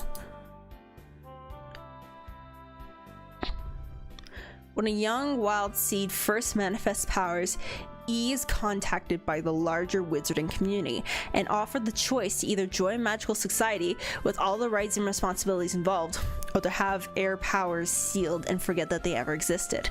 Those who accept the choice also have their powers sealed, but only temporarily, until they are either accepted for training at a school of magic or violate their oaths of loyalty and lose their magic forever. Oh. Huh. Interesting. What's that? Oh, pronouns. Okay, cool. Speaking of pronouns, magical creatures and spirits do not always fall into male-female categories, and witches and wizards had to invent polite ways to address them in languages that weren't designed for that. Over the centuries, these language variations became common among those raised within wizarding culture. People born to traditional wizarding families will often use E when referring to an unknown person rather than he, she, or they. Huh. Examples: E is a wizard. I cast a spell at M. I borrowed Air book. That one is Air's. E is very proud of himself. Oh. Interesting. British accent novels. Oh god. Why did I bring it up? I know Stories was trying to do a British accent for what is it, that game Reverse 1999? Maybe I'll save it for then. Oh boy. A wild seed who chooses not to be magical anymore has air power and memories taken away, so that E can't betray the existence of magic to anyone else. I can't understand how anyone would choose to give up on magic. Lots of reasons. They get homesick, they miss TV, they don't like our rules, or they screw up in class too much and flunk out. E. Do it, be a mediocre British boy novels. It suits you well. Wow, thanks guys, I appreciate that.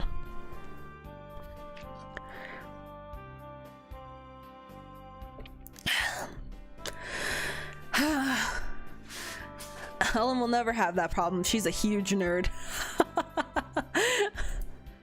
She didn't even want to go to the mall yesterday. She wanted to stay home and study. Can you believe it?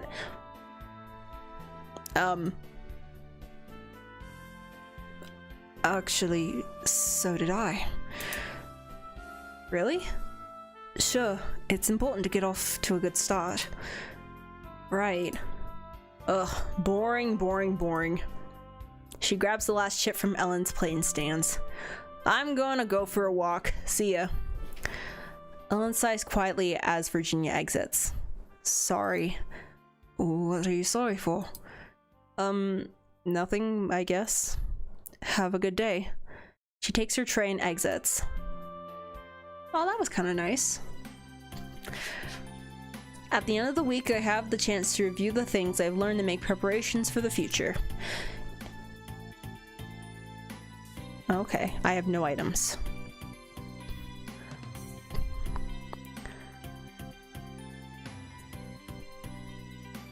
Okay.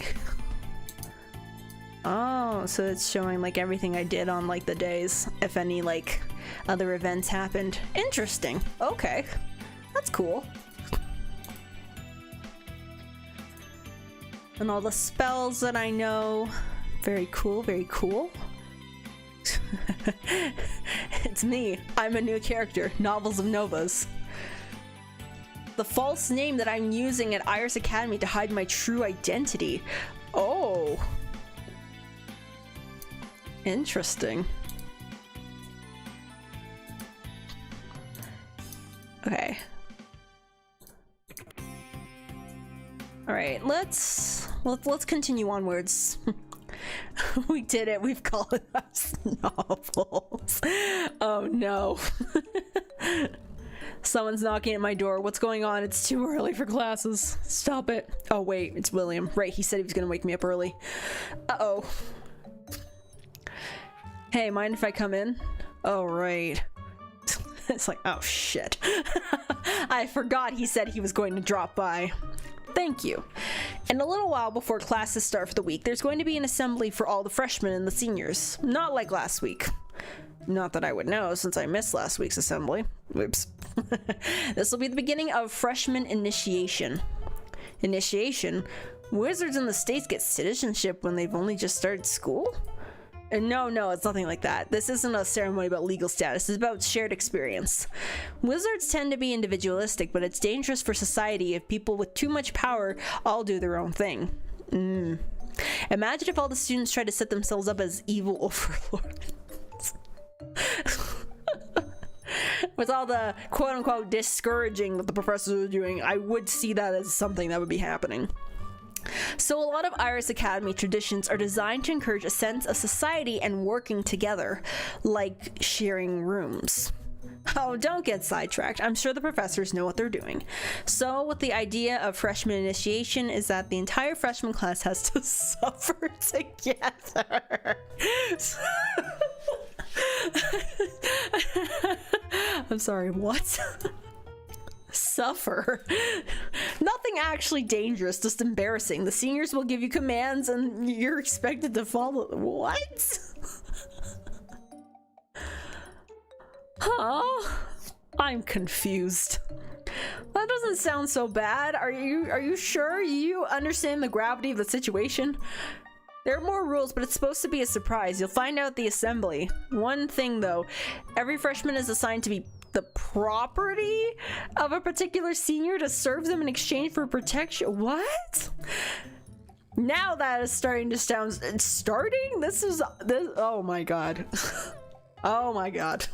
Since these aren't your customs, I've been asked to be your senior to be sure nothing goes wrong and yet you have a good time.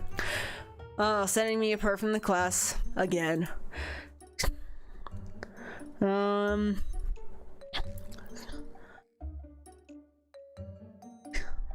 I guess I look forward. I don't look forward to it.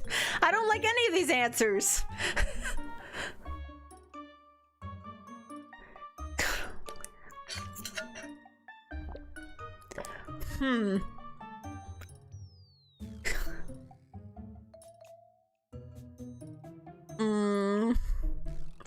I guess I don't want special treatment. Oh, it's not up to you. Freshmen don't get to choose. So if you want to be treated like everyone else, you'll have to abide by a senior's decision. Come on, since I'm managing the initiation, I need to be there early. I can show you where to go. What is this? The gymnasium is filled with students, freshmen and seniors. Most of the freshmen look sleepy and confused. Yep. The seniors, however, look smug. They know what's coming. Oh boy. They've been waiting for this since they were freshmen, probably. Except I won't be able to do this because I'm only here for a year and then I'm out of here. So I only get the hazing and nothing else. The room falls silent as William steps up to the podium. Good morning, everyone. My name is William Danson and I am your incoming senior class president. But for the next week, half of you will call me Sir William. What?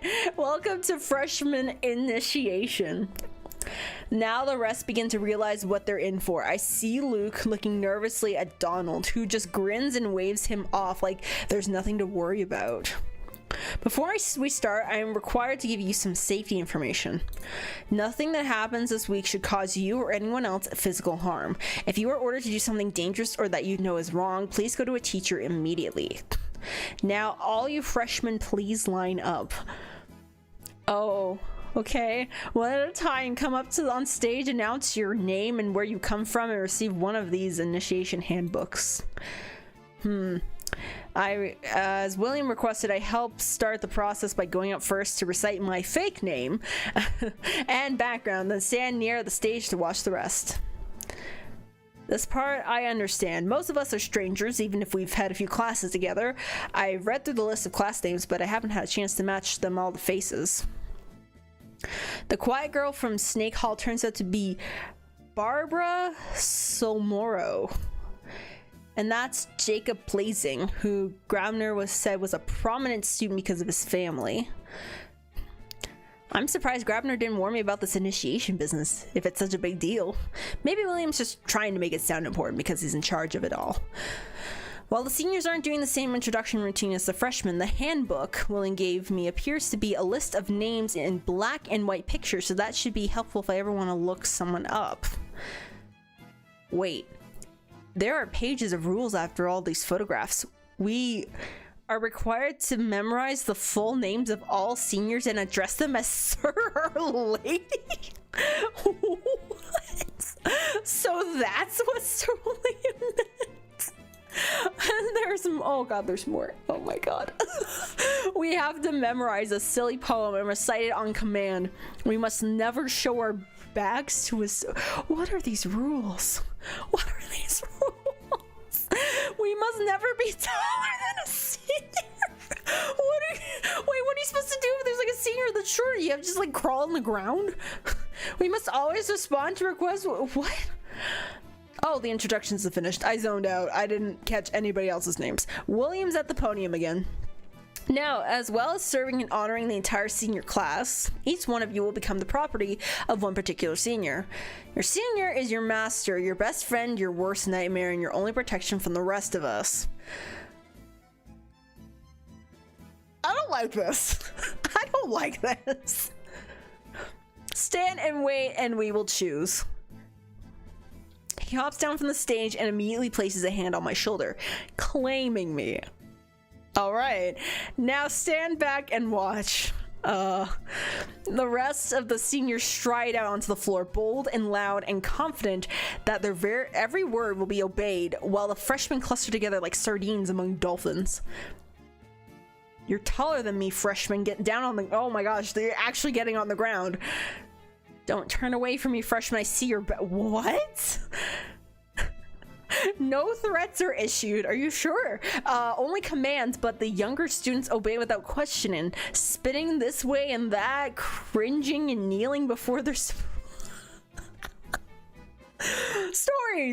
Why did you suggest I play this game? What is this?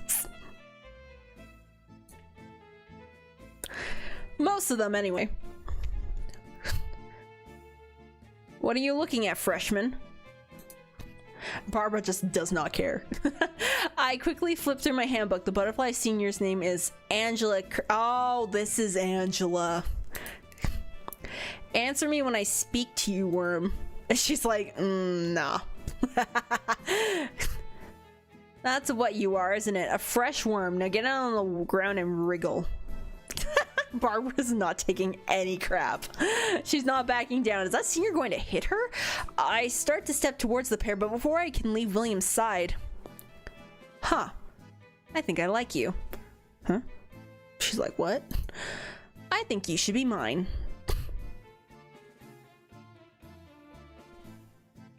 I feel like I'm walking in on something that I shouldn't be. Is this freshman choosing business normally such a battle? I turn to ask William about it, but he's staring in the direction of a different group of freshmen, a worried expression on his face. Following his gaze, I spot Ellen picking herself up off the floor with the assistance of someone who must be her new senior. A very distinctive looking character from Falcon Hall. His skin is as blue as the Deva's, but those are not the feathered wings of a Dragoneye warrior. Dragoneye? There's a lot of lore here that I'm not privy to at all. They give him the aspect of a devil. Clearly he is of otherworldly origin, but beyond that I do not recognize the exact type. It takes only a moment to find his entry in the handbook. Damian Ramsey. Not a name that gives me any clue. Who's ever heard of a Ramsey? What famous Ramseys are out there anyways? And what notable Ramseys exist? Who knows? But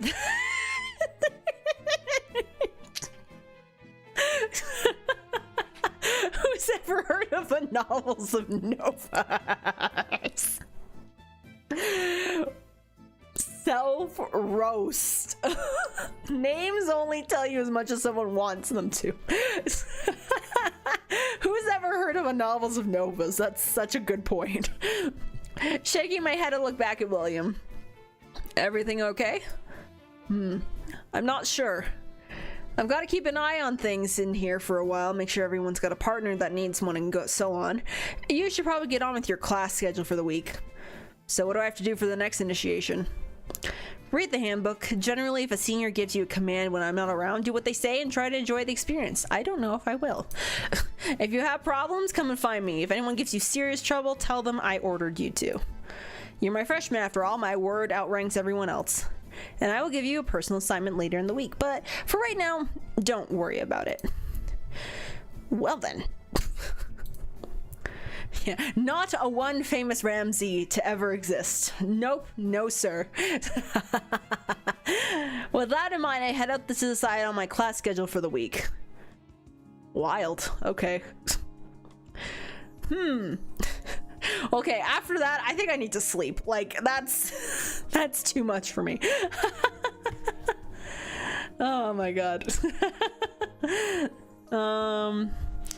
Let's do some more white and blue magic, and then let's do some gym class. Why not? And then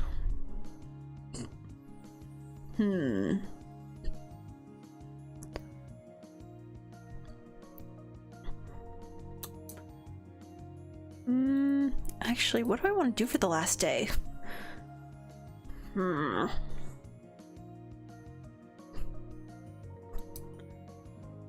Let's I don't know what I want to focus on yet, but I like these three. These three types of magic seem pretty cool. So let's start with that and we'll see what happens.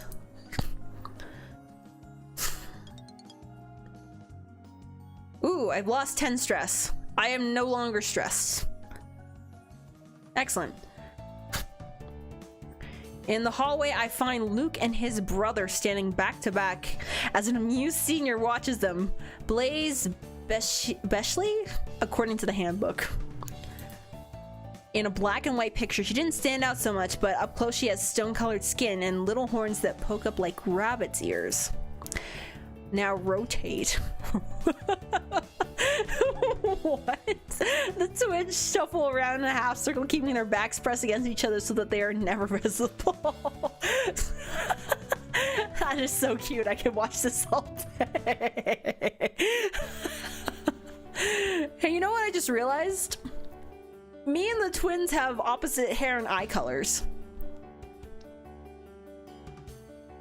Interesting.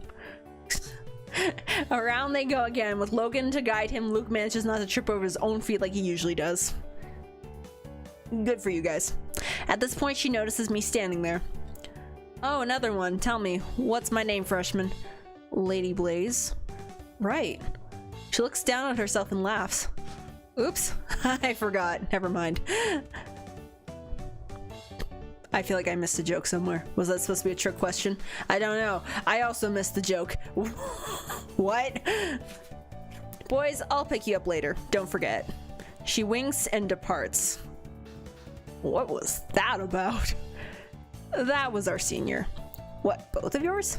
She said something about 2 for the price of 1. Oh, yeah, twins.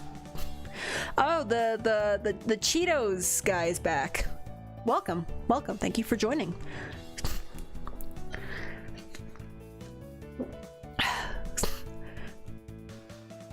Oh wow, I see a lot of things happening. The hearts and the party horns and is that a laughing face? Huh, cool.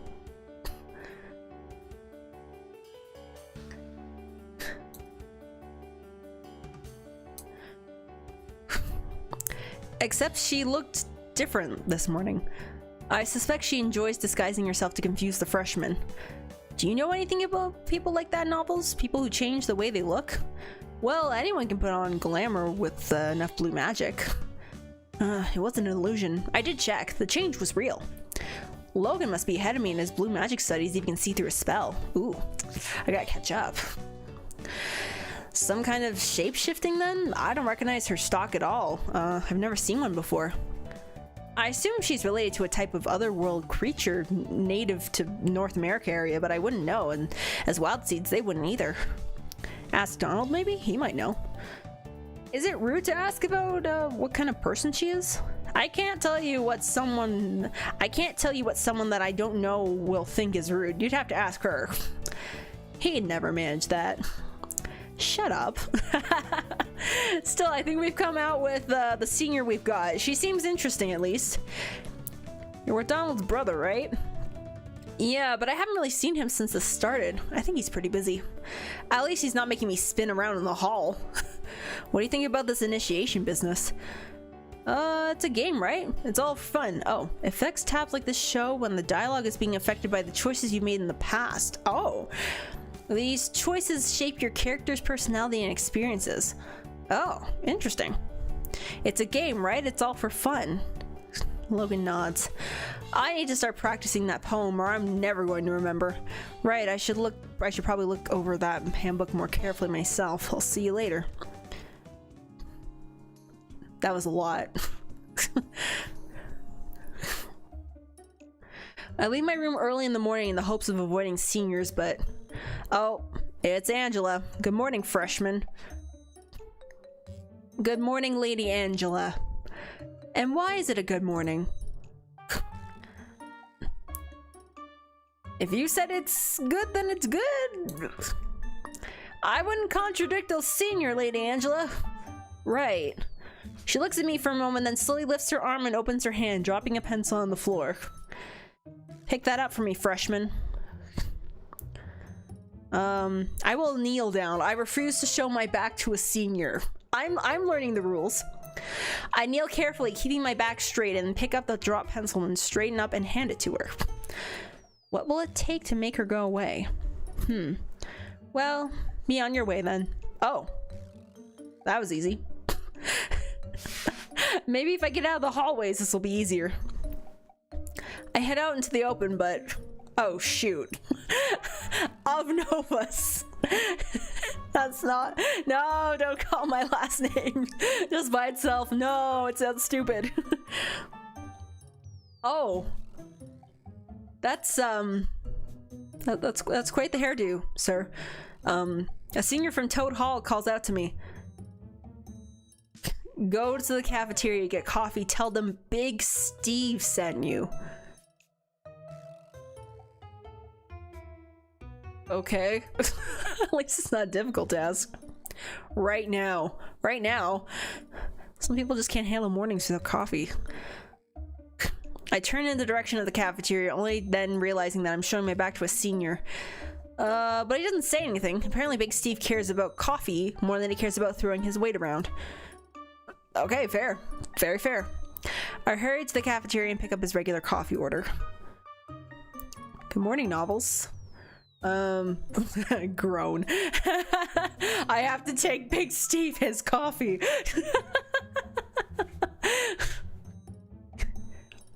Good morning, Sir William. It's okay, you don't have to call me sir. But you do have to do what I say. He hands me an envelope. Instructions. Don't look at them until after you've finished your activities for the day. I wouldn't want to distract you from your studies. Thanks. Have fun. I better get this coffee to Big Steve before anyone else can give me an order. This is important. I have to get Big Steve his coffee. Throw back to the Idolmaster game thing when stories refers to of stars. Oh, really? Interesting.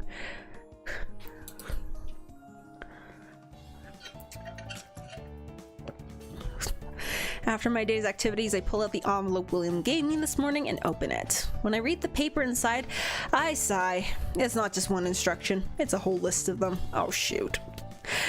Go to the school library and find a freshman who comes from, check behind the curtains in the blah blah blah. Every command asks a question at the end to prove that I've carried out the instructions. It's like some sort of school quiz. I'll have to go over campus to figure these things out. I have no idea how long that'll take, but if I just make up answers, they'll definitely be wrong and he'll know I didn't even try. Oh boy. William's under orders to make sure I get through initiation without trouble. What will he do if I just don't bother? Make up answers. I will fulfill the list. I will do as I'm told.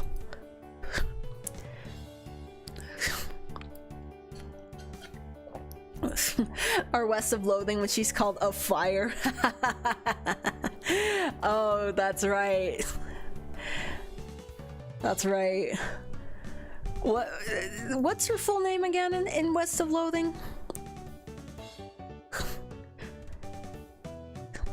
Tales of Fire, that's what it is. Tales of Fire. Quite amusing. Oh, that's very nice of you, Parker, to make IL some coffee. Very nice of you. It's not like it's horrible torture, it's just a little extra work. I may as well get it done. The first instruction is to find the school library and count the number of magazine racks. I don't even know where the library is. But I think I know someone who does. Ellen! Or not. No, Minnie! I'm in luck. I find the right person just by walking into Butterfly Hall. Oh, hello, Novels. Hi, look, I was wondering, could you show me the way to the school library? Sure, I'd love to help you. Why do you need to go there? Are you working on a research project? No, it's, well, here. I hand her the list. Oh, it's like a scavenger hunt. Scavenger? Where you go around looking for strange little things, except that it's usually a competition and the clues are riddles. So this is your initiation task. What a nice idea. William's your senior, right? Right. Who's yours? Brian Balcombe? Brian Balcombe. What a name. He's a wolf too. He's very athletic. He's given me a set of exercises for my task. He's giving you a workout. Oh, if you have a task to work on, I can leave you alone. Just tell me where to find the library and I'll... No, I want to help. Come on. She marches off down the hallway and there's nothing for me to do but follow her. The Iris Academy Library turns out to be fairly small and tucked away in the back of a building. The bulk of the collection appears to be general encyclopedias and foreign language dictionaries. There are 2 cases with books on magic and history, but this clearly isn't the place for high-level research. The professors probably keep private collections. Whoa. I like your shirt. Very funky. A woman stands behind the desk, her hand resting comfortably on a wooden staff. She must be the school's librarian. Her robe was made out of dozens of different colors and fabrics, all patchworked together, with extra beads and pockets added seemingly at random. As if sensing my gaze, she looks in my direction. Hello, Professor... Oh, no, honey, I'm not one of them. She speaks slowly with a Hold on. She speaks slowly with a warm, round accent that's not familiar to my ears. Miss Darden, this is Novels of Novas. He's our exchange student from Europe. Pleased to meet you. Is that so? Is what so? I'm just showing him around. Well, you just go on and do that then. She returns to her own contemplations. Okay, there's the magazines. Well, nothing magical there, just the covers are shouting about fashion and celebrity gossip. This must be how Iris Academy keeps up with developments in the outside world. English question. Is that 1 rack or 5 racks? 1 rack, 5 shelves. Thanks. I make a note on the paper. The next thing on the list is the names of freshmen who come from Iowa. That's very specific.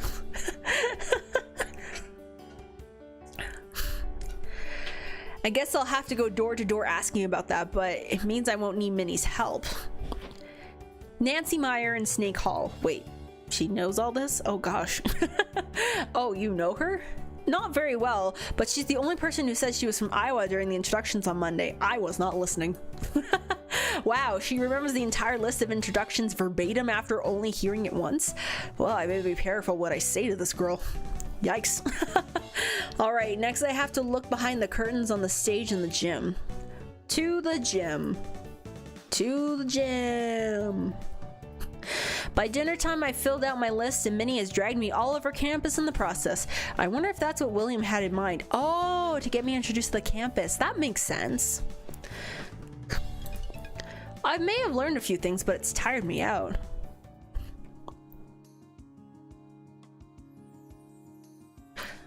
And yeah, Minnie did say she wanted to show me around, so I guess that kind of worked out for the both of us. I wasn't surprised by the knock on the door. I expected William to drop by. I did not expect him to look quite so worn. Hey, are you okay? You good, dude? He sighs. It's nothing you need to worry about. He smiles, but his heart's not in it. So, freshman, have you completed your task? I have. Quite well. And I might be making a friend in the process. He looks it over and smiles. Not bad. Anyway, that's probably the last you'll see me for a while. I've got to set things up for the finale. You can still come and find me if you have any problems, of course, but I won't be giving you any more tasks. Take care. He leaves me to get ready for my day. Huh, okay. Nice. Someone knocks on my door. Who could that be?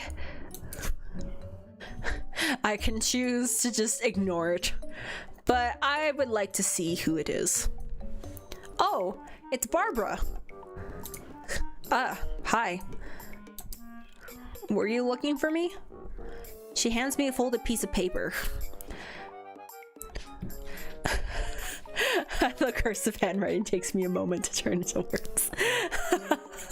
I also cannot decipher cursive that well, so this is very true to life. I need William Danson's socks.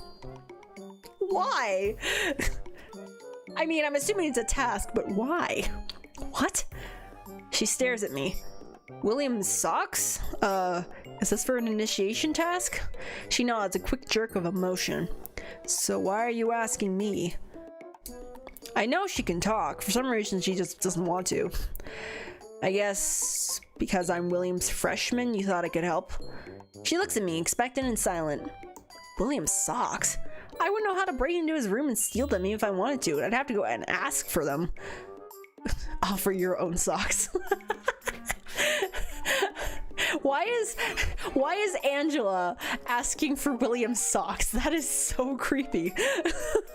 I guess I'll ask him and see what happens. I don't know. I guess I can go ask William to donate his socks. She smiles at me. Not a beaming smile that lights up the hallway, but it is, ever so faintly, cute. Come with me. I need proof that this is not something I want, but something you need, okay? I don't want this to be pinned on me. What? His room is just down the hall. Come on! This is for you, you know? If you want me to do this, at least you have to come with me. The Wolf Seniors are down at the other end of the hall. I know which room is William's, but I don't know if he's there right now. I knock. Novels? What is it? Is something wrong? Remember how you said I could ask you for anything if I needed it? Now is one of those times. Not exactly. I was wondering if I could have some of your socks. His gaze flicks over to Barbara standing beside me. Is this for her senior? Yeah, I think so. Then no. I'm sorry, it's not about you. She shouldn't have dragged you into this. He closes the door. Yikes. Uh-oh. Sorry, I did try. She nods, then reaches out and pats my shoulder. There. Then she leaves. Huh. What was that about? Very strange.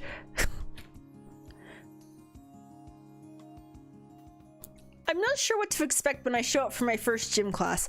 Students waiting in lines to be assigned to teams, a physical fitness examination, but Oh, excuse me. When I do arrive, I find no sign of a class at all. A handful of students mill about the open space, some of whom I recognize, some that I don't. They must be from all 4 years. One horse girl is jogging around the outer edge of the room, another has a basketball, is casually shooting hoops.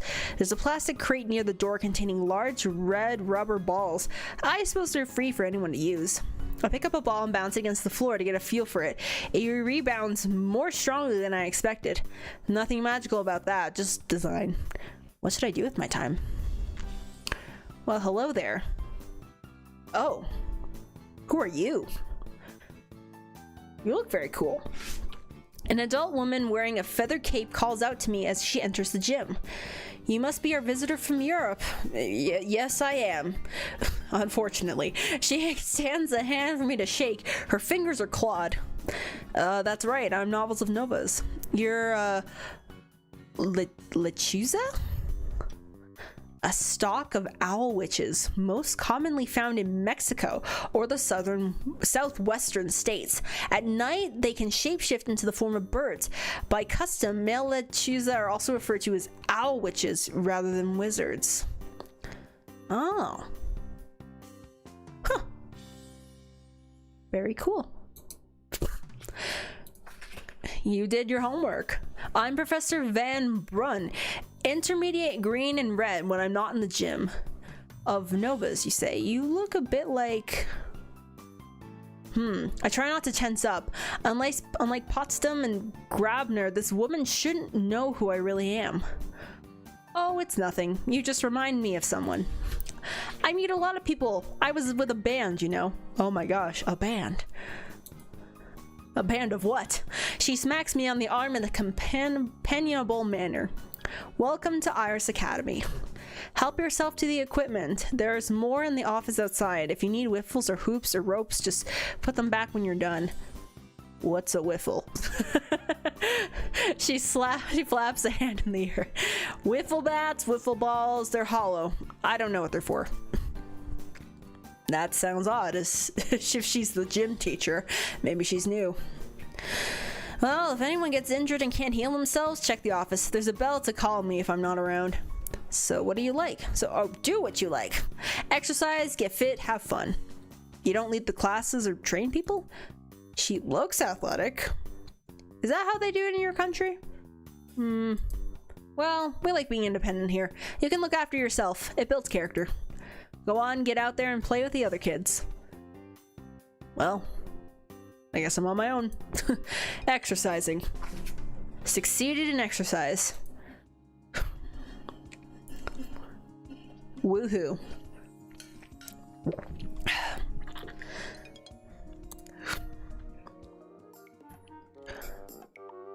After the day's activities, we're all called together into the gym again, just freshmen at first, flocking together in confusion and murmuring about the strange tasks we've done all week. I had to ask my senior for socks for a girl. It was weird. Then we hear the sound of heavy boots marching in step. Thud, thud, thud. Oh. I should have expected this.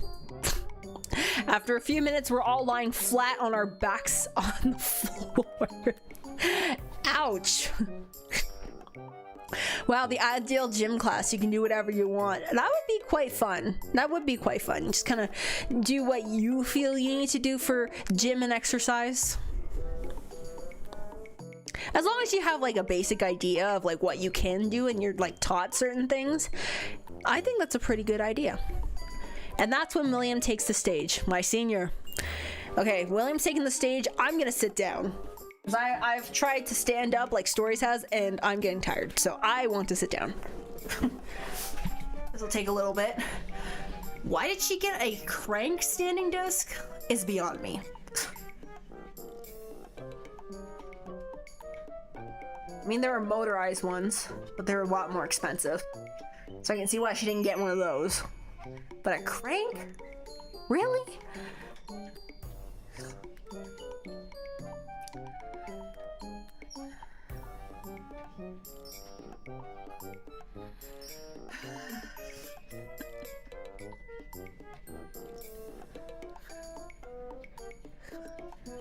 Novels of standing no more. I am standing no more. I refuse. And I'm also going to blow my nose one more time.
Okay. Just gonna make some adjustments.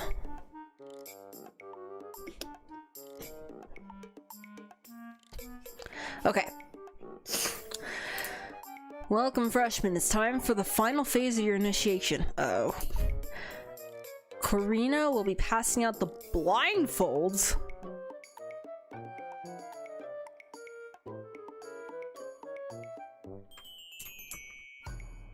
Should I be I think I should be very concerned right now. I don't like the sound of that. A long-haired snake senior tiptoes around the room, delicately placing a strip of dark fabric in the hands of each freshman. I really don't like this. So far, this initiation process has been odd and occasionally irritating, but not dangerous, just as William promised. Blindfolds, though, suggest that things are about to step up a notch. Oh boy. Well, I'm not afraid. Because I'm sporty, I'm not afraid. Oh, I have no vision now. Okay. Now that I can't see, I'm less aware of what's going on, but more aware of my own discomforts. This floor is hard. This sucks. I hear people moving around the room, whispering, giggling, a faint yelp of outrage, quickly smothered. Just what are they doing? I wait. Eventually, I feel a hand touching my shoulder. Excuse me. Up you get. Careful now. I climb to my feet. I know there's at least one person nearby from the voice, but no idea who or where. I could be surrounded. I don't know. For your own safety, do exactly what I tell you. Walk forward slowly. With no guide other than this unseen voice, I am made to turn and move and stop and turn again. It's surprisingly stressful. I'm only reading this and I'm getting stressed out. I don't like this. Still, I never walk into any walls, and I can hear someone opening and holding a door for me as I go outside. I am being looked after, but where are we going? There you go, last one for this batch. Step up. Up. Careful now, don't hit your head. I feel a hand on top of my head guiding me into a van. Sit down, hold still, and I'll strap you. I don't know if I want to be strapped in. Blindfolded and strapped down in a van. It's like the kidnappings. That's exactly what I was thinking. It's like the kidnappings my parents used to warn me about, but this is a school activity. The van starts up and drives away. I'm not sure how many people are in here with me. Someone turns on the radio, probably to discourage conversation. I mean, I think this whole situation would just discourage conversation in general. Well, it's not like we're helpless here. My hands aren't tied. I left the blindfold just a tiny bit to peek around. Oh. And see absolutely nothing. Someone's cast a magical darkness spell inside the van. I suppose I should have seen that coming. Light would be easy enough to create, but then it would just be obvious that I was cheating. I'll just have to wait. At last, we arrive and are carefully unbuckled and ushered out to our feet. Surprise?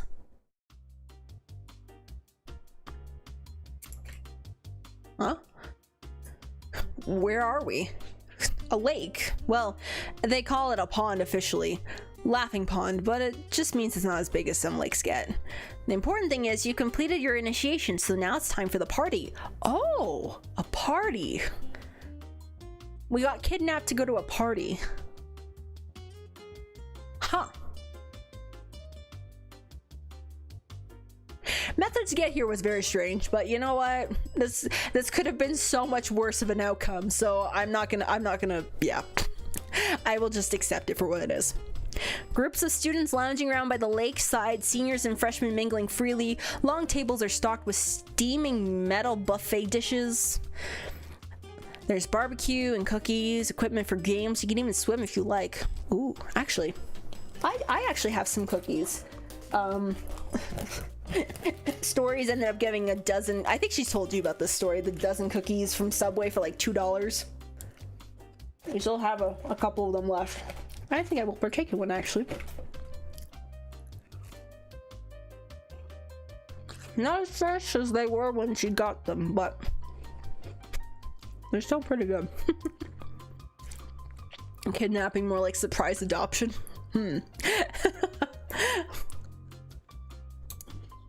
No alcohol, local laws. I didn't know that much about the states. Also, to commemorate your experiences, each freshman receives a gift from their senior. Oh yeah, you're my senior. What do I get? He hands me a small box. Inside, I find a leather bracelet with a rough wolf's head carving as its central stone. Thanks. You're welcome. I'm gonna make the rounds for a bit, but enjoy yourself. This party is for you freshmen after all. He's always friendly, but always so busy. I look around. Everyone's here. Well, everyone in the freshman and senior classes. Nearby, I spot Luke and Logan and their senior? Oh, I see. I understand when they said that they... Oh my gosh. The senior's like me in Stories. Oh, that's cool. The butterfly notices my attention and smiles at me. Well, tell me, what's my name, freshman? The voice has completely changed, but the intonation is the same. So this is what the twins meant. Blaze? Not gonna make a guess with lady or sir? That's taking the easy way out. Technically, initiation's over, so we don't have to do that anymore. Clever. More than we were. Oh, do I want to stay and talk with them, or do I want to talk with someone else? This is very interesting. It's nice, the story to share cookies. Well, that's one way to put it. More like she's not here to say no, so.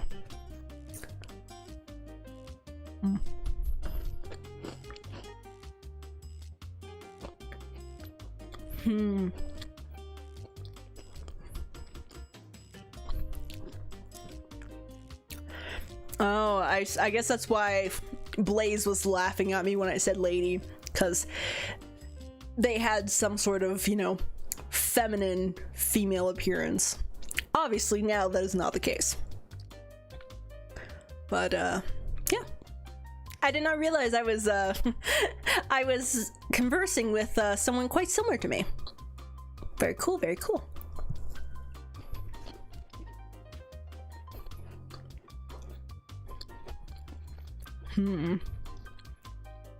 What are my stats at?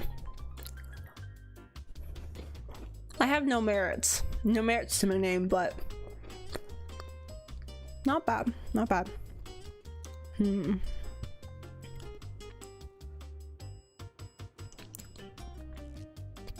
I want to talk more with them. That's kind of cool. So what happened with you? Well, we met at the start of initiation, of course, and I asked him to greet me politely. When I called him Sir Blaze, he scalded me because he's a butterfly and officially a lady in the handbook. And then when I called her Lady Blaze, she asked if I needed my eyes checked. It's initiation. I'm supposed to give you a hard time. So which do you prefer? I don't prefer either. They're both me. That's a good way to put it. I'm an Akabesh. For us, male and female is more like what sort of clothes you feel like putting on in the morning. Oh, so kind of like a gender fluid sort of thing. Very cool. But under Iris Academy rules, students are required to be split strictly in two categories for ritual purposes. Oh, rituals, huh? I wonder what that's about. This year, I chose Butterfly Hall, so I'm officially female, even when I'm male. But that's cool that you get the choice. But I can still say he, right? Luke is just like confused. When I'm like this, I am he. But she is fine too, because I'm officially that, or E if you'd like. I don't like they though. That makes me sound like I'm two different people, and I'm not. I'm always me. Ah, okay. So, 2 for the price of 1 doesn't count for you as well. You are going to be so much trouble when you grow up. Oh, she got you. And you tease yourself without needing my help. Logan jostles his brother playfully. Come on, let's go check out the games. Okay, you're coming too, right, Knowles? Sure. Oh, that's cool. Just like me, for real, for real. I mean, I don't mind they. I think that's where we differ, but...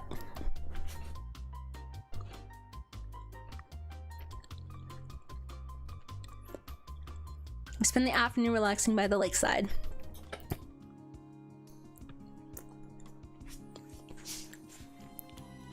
Oh, it's Saturday.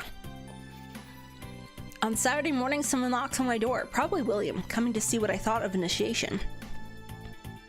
I nearly slip on the mail already lying on the floor. It's my weekly allowance and a card inviting me to take tea with Professor Grabner tomorrow. Oh. Interesting. Probably my parents' idea. Anyway, I'll deal with that later, but now... Oh. It's friends. Oh my gosh, I have friends. Greetings, Novels. We have come to invite you to the mall. The grand gesture of inviting to the mall. Because you didn't come last week, so now we have to show you around. Okay, I guess. Is Donald coming? He got detention again. Again? How did he manage that? I believe it had something to do with a potted plant and a senior from Toad Hall. It's probably better not to ask. Come on, there's the vans out front. We don't have to be blindfolded to go to the mall, do we? Thankfully, no. Students line up outside the school, waiting for a free seat in one of the shuttle vans that they are traveling to and from the mall. Oh, excuse me. Jeez. Everyone is still in uniform. William said that spells in the mall would prevent the locals from being too curious. But from my brief experience of American fashion so far, I'm not sure we would stand out that much anyway. What was that saying about American fashion? The trip from Iris Academy's hidden forest to the nearest town takes about half an hour. Red brick buildings with bright white trim are packed together in the town center, but we do not stop there. We continue to trek through the town and out the other side, finally being released into a large parking lot. Compared to some of the monstrous malls I've heard about in America, or my brief tour of New York City's shopping streets, this place isn't much. There's only one level to the mall, although some of the shops have their own upstairs. The most interesting feature on the guide is the indoor ice arena, but it's apparently fully booked on Saturdays for ice hockey practice. Okay. If Iris Academy does school trips to the mall, could they also do trips to a hockey game? Well, that sport doesn't exist at all in my country. I've never seen it played live. It is what it is. So here you are. Here I am. I hope it's okay that we brought you out. I didn't think you should be cooped up on a Saturday. That's fine. So what's worth seeing? What would you consider worthwhile? There's not much, right? There's the food court and the video arcade and not much else. I heard there was a store for enchantments? Oh, the item shop, yes. It's down that branch, disguised as an empty shop front. You'll see it when you get close enough. Come on, I want a bubblegum waffle cone? What the? Bubblegum waffle cone? That sounds strange. You'll get it all over your face. That's the fun part. That sounds like something Stories would say. The messier it is, the better it tastes. What do I want to do at the mall? Let's go to the magic shop. I want to see what stuff they have.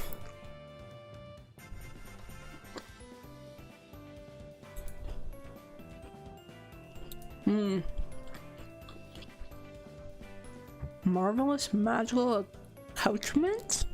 Or no, accoutrements. Inside the walls are lined with shelves of enchanted objects, or so it seems. Oh, that's just a straight up skull.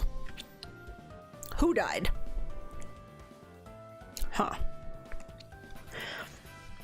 Oh, never mind. I've seen enough relics to know that the skull on display is not real bone. Oh, shoot, never mind. Never mind. Can't think why anyone would enchant a fake skull. The proprietor, seeing my uniform, waves me over to the display intended for Iris Academy students. There are two sets, one for practical enchantments that aid with schoolwork, and one for long-lasting glamours to enhance appearance. Dark glasses, pointed ears, feathered wings. Oh, I can add like different accessories to my my person. That's cool.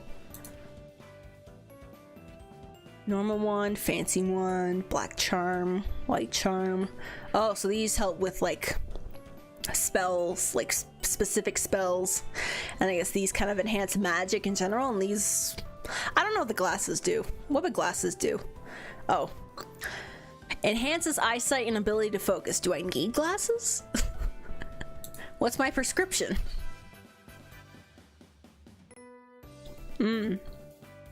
Allows the user to cast more spells.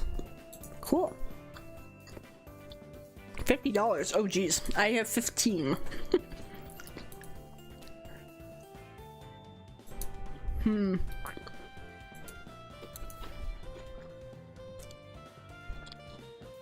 Some people think they look cool, others use them to hide behind. Yeah, I don't think I'm gonna buy anything.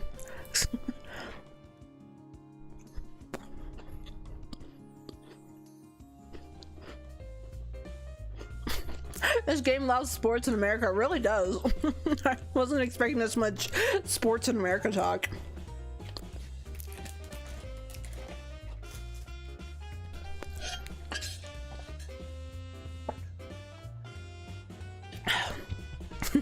The real magic was the friends we made along the way.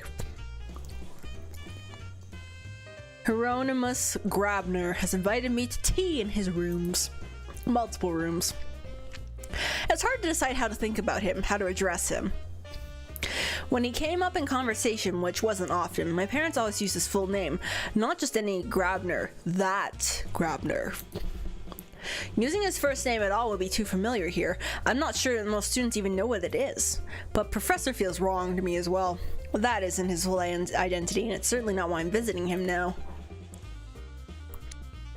Grabner's rooms are just that, a set of rooms in Old English style, or at least more Old English than the rest of Iris Academy. 4-poster bed, bookshelves, and other furniture in dark wood. He's had more than enough years to adapt to this place to his own design.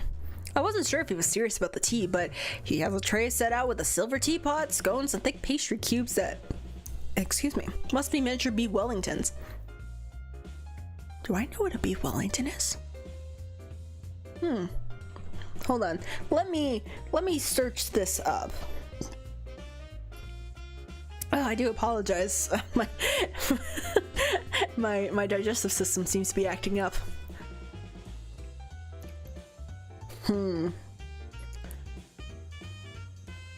Beef Wellington.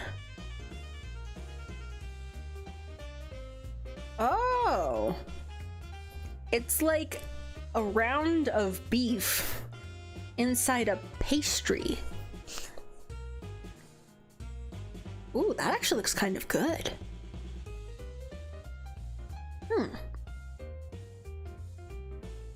Yeah, that looks tasty actually. Yeah, I can't say I've ever had a beef Wellington before, but I might like to try one. That actually looks really, really good.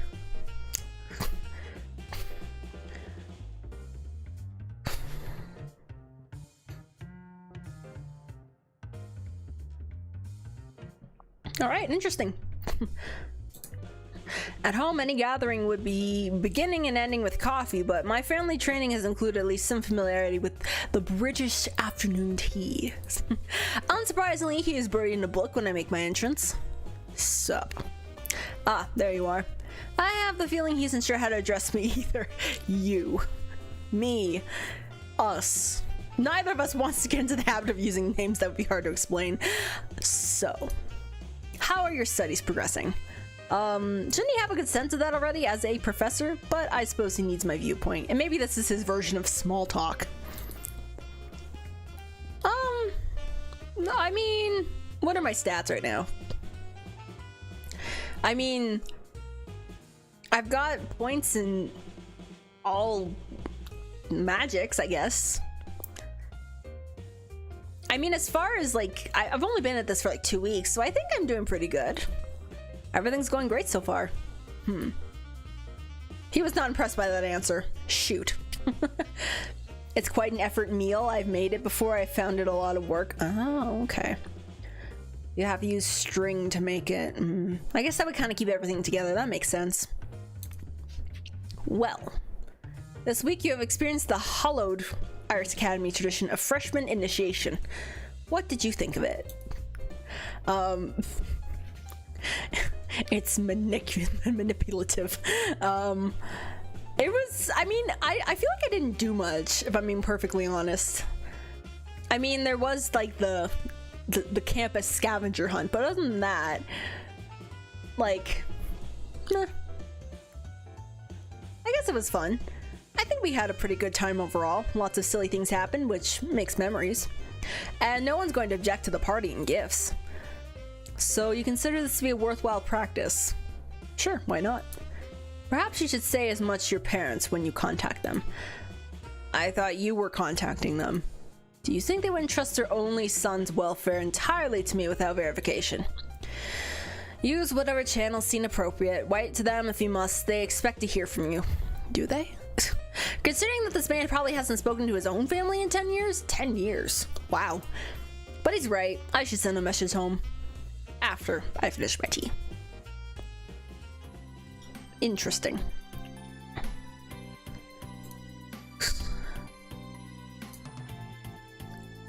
Okay, I still haven't learned any new spells yet, but I'm working through it.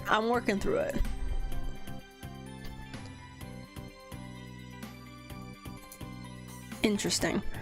And I have my uniform and nothing else. Interesting. If I have to bust out my toolbox to make dinner, I'm making a different dinner. I'm taking out my phone and ordering in. On Monday, I hear something outside my door. I thought it was a knock at first, but there was only a single thump. Most people rap at least twice, don't they? Maybe it's just Luke and Donald horsing around. Just in case, I get dressed and go see whether someone is out there. Oh.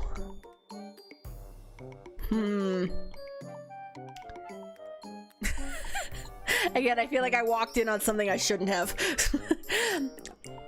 The least I deserve after the way you treated me. The way I did, I don't owe. He sees me and cuts himself off. This isn't the time. If you would just agree, no, now please leave. You have no reason to be in this hall. Sorry, old history. I'm here to let you know that club signups take place this weekend on Wednesday afternoon in the gym. You don't need to schedule a special day of gym workouts. The signups will be after class. What sort of clubs? Oh, anything. Some groups are traditional and held every year, like the drama club and choir. Chorale, technically. He says that last word, chorale, but I'm not sure what it means. Well, what's the difference between a choir and a chorale?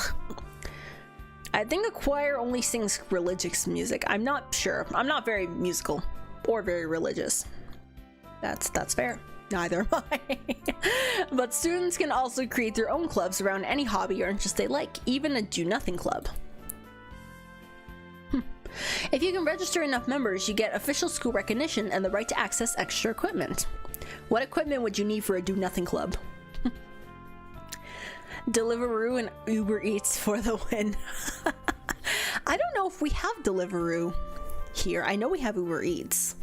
I know we also have DoorDash, Skip the Dishes.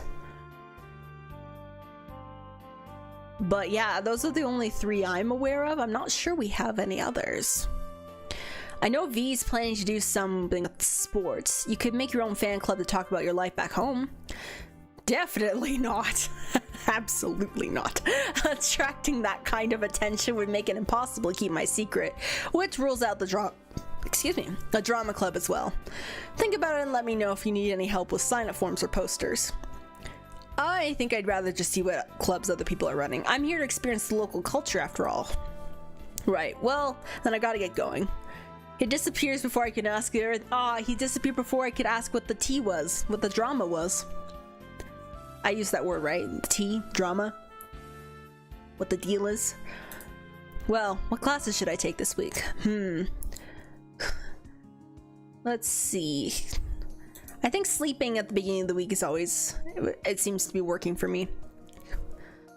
Then let's take a red magic, a green magic, white magic, and black magic. Novels of hip with the kids. I don't know if I'm hip with the kids at all.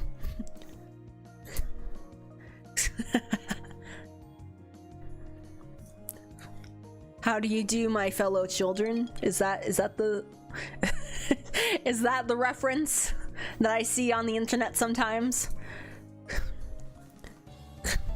Oh, it's Donald. Hello, sir.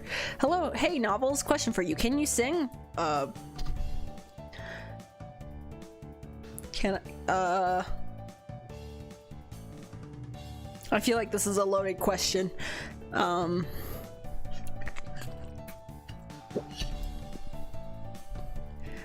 I don't know if I want to answer this. Why does he want to know if I can sing or not? I'm worried. I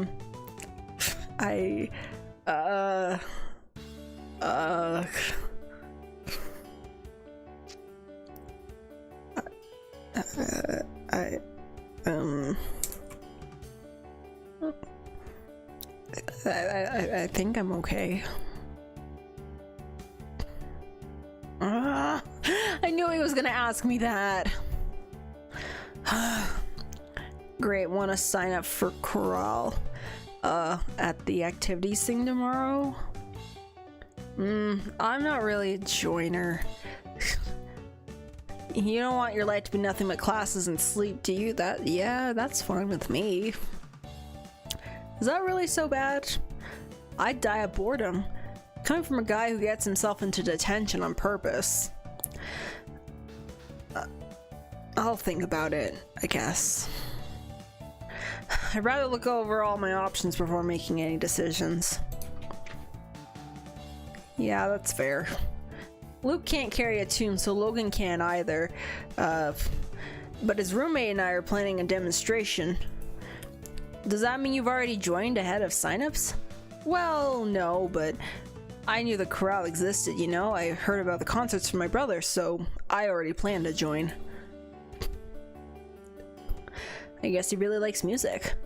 Well, good luck with your presentation.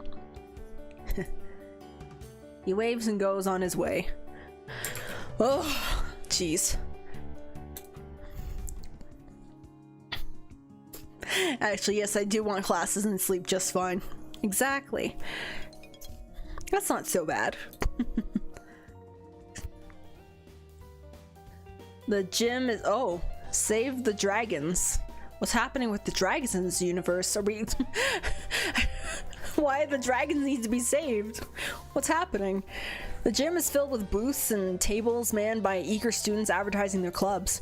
Some have nothing more than a title and a clipboard for prospective members to sign their names to. Others have decorative banners or even people in costume waiting for attention. A girl from Snake Hall holds up a poster with "Save the Dragons" drawn in marker. I didn't think dragons were endangered in the States, and didn't they mostly live in California anyway? Well, okay, well, to those in California, look out for the dragons, I guess.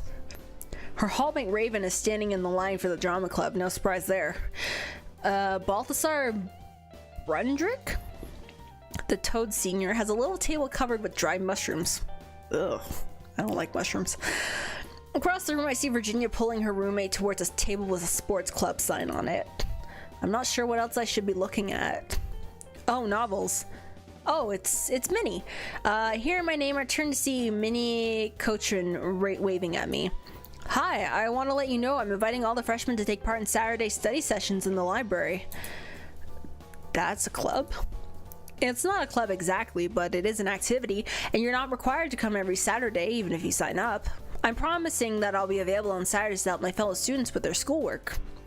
I can give tutoring in all colors of magic, as well as general study tips. Wow. She's proactive. Can novels sing? I don't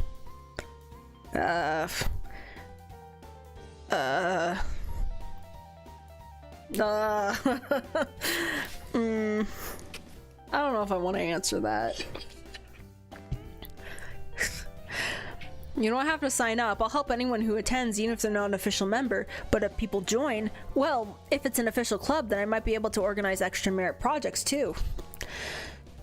Nuddle mentioned merits earlier, but I haven't seen any need for them so far. So, will you put your name down? I am safe from having to answer immediately by the distraction of someone leaping up onto this gym stage.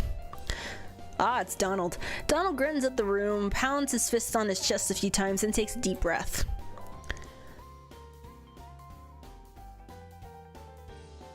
I'm not singing that. I'm not singing that. Are all those words even English? This tune doesn't sound like the American music I've heard either. Perhaps it's an old Italian song. As Donald begins to sing the verse over again, Jacob Blazing climbs on stage behind him, or beside him, and joins in, beginning each phrase as Donald finishes it. The words tumble over each other into babble, but they form pleasant Western European-style harmonies. Both Donald and Jacob have good singing voices. They finish their round and make large bows, and I applaud. Come this way to sign up for chorale. They wave and jump down from the stage. Oh, okay, I see that's what he was asking me about. I suppose I should decide what activities I want to join. Not the drama club. I don't want to be on stage in front of parents at performances. The chorale might give concerts too, but at least there and I'll be one of the group. Of course, I don't have to join anything at all, because I'm laid back. Oh my gosh, I could join Dragon Club. Or Mushroom Club. Sports club. I mean, I am quite sporty. What do I want to join? What would a Novels of Nova as myself join as a club if I were given the actual opportunity to join? I think realistically I wouldn't join anything. Oh, excuse me. But I think I think I do want to join something in the game at least.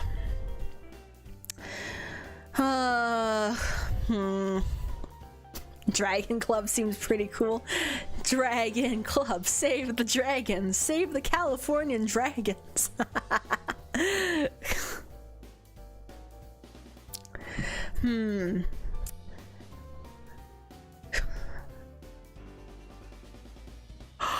Oh my goodness, excuse me.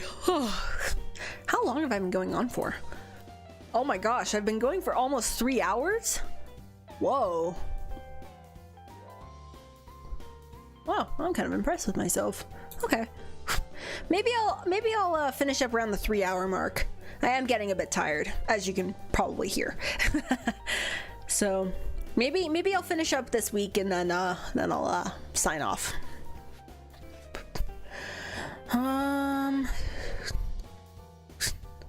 You know what? Because the sports are mentioned so often, let's indulge this game and join the sports club. Welcome, come this way to sign up for... Oh. Huh? I already told Donald he can't join. I don't want any of his friends signing up just to sabotage me either. What? That's not what I'm doing. You can't be on my side and on his side. Look, all I wanted to do is be on a sports team. Any sports team. I don't want to be stuck with nothing to do while you were kicking a ball around the gym by myself. Yeah, exactly. Look, I'm sorry about being kind of a bitch before. I'm just so used to Donald trying to wreck everything I do. She offers me her hand. Buds? I assume buds is a good thing? So I take her hand in agreement. She has a pretty strong grip. Right. Sign here. We are probably meeting on Sundays, but it depends who we get. I'll let you know. I write my name on the form. Well, should I try joining anything else? I can join more than one club. Oh, interesting. Guessing Novels likes his visual novels.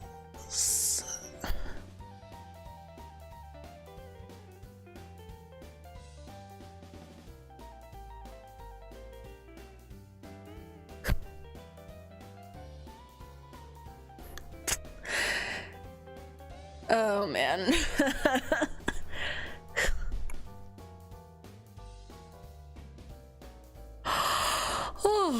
Oh, excuse me.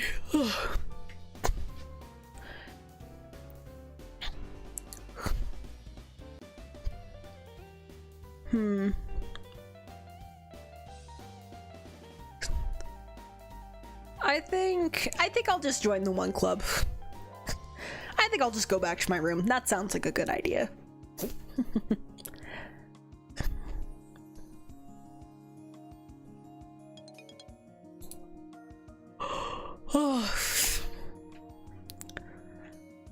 Gotta join them all. Absolutely not. Now my little scribe, she gives a different nickname like every single class. And you should recall that I told you black magic is the magic of solidity and permanence. Life and spirit are chaotic and ever-changing by their nature. Force and illusion might come and go in an instant. Nothing truly lasts forever. Even our world and its magic will someday wither to dust. But that day is not today. And with black magic, we affect things that will last a good long time.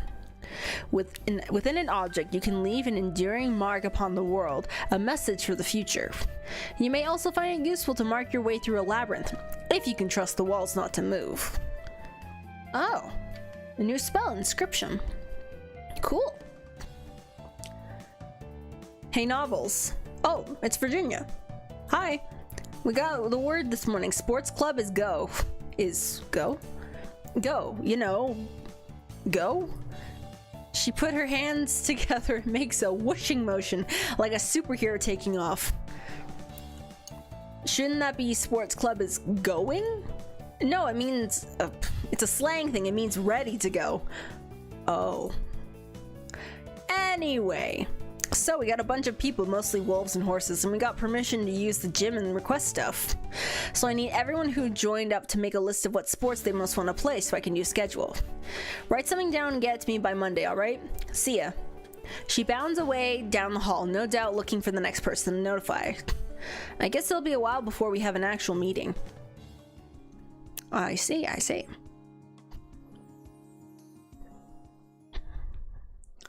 I awaken to a knock on the door. Another Saturday morning visitor? Who is it this time? Oh, it's allowance. The allowance has already been delivered, so it's probably not the mail. Oh, never mind. It's William. Hey, mind if I come in? Sure. Enter and be welcome. Is it going to keep doing this all year? Maybe. Thank you. So I'm here to give you a little advance warning about what's happening next week.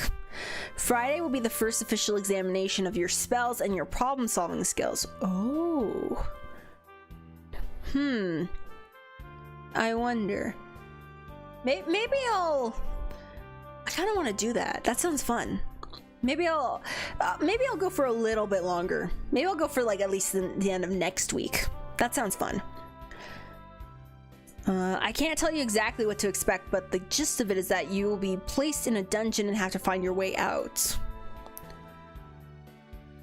There will be some kind of obstacle and you'll have to work out what spells to use to get past it so you can escape. If you succeed, you gain merit. If you can't make it out, you lose them. And if you get yourself hurt doing something really stupid, you'll probably get detention, so try to avoid that. Sometimes the professors award bonus merits for clever or unusual solutions, but don't count on it. Safer is smarter. You haven't been down to the dungeons yet, have you? I have not. No. Well, we better fix that. You don't want to be looking at the setup for the first time with the merits on the line, do you? I guess not. Come on, I'll show you the way. We head out onto the grounds together. Now, you never know exactly what you'll find when you go down below. Levels get rearranged all the time. He points to what looks like a pair of wooden doors set at an angle, a cellar entrance. That's the main way in. The freshman section is automatically open. Don't try to open any other doors off the main corridor. They should be sealed, but just in case, don't.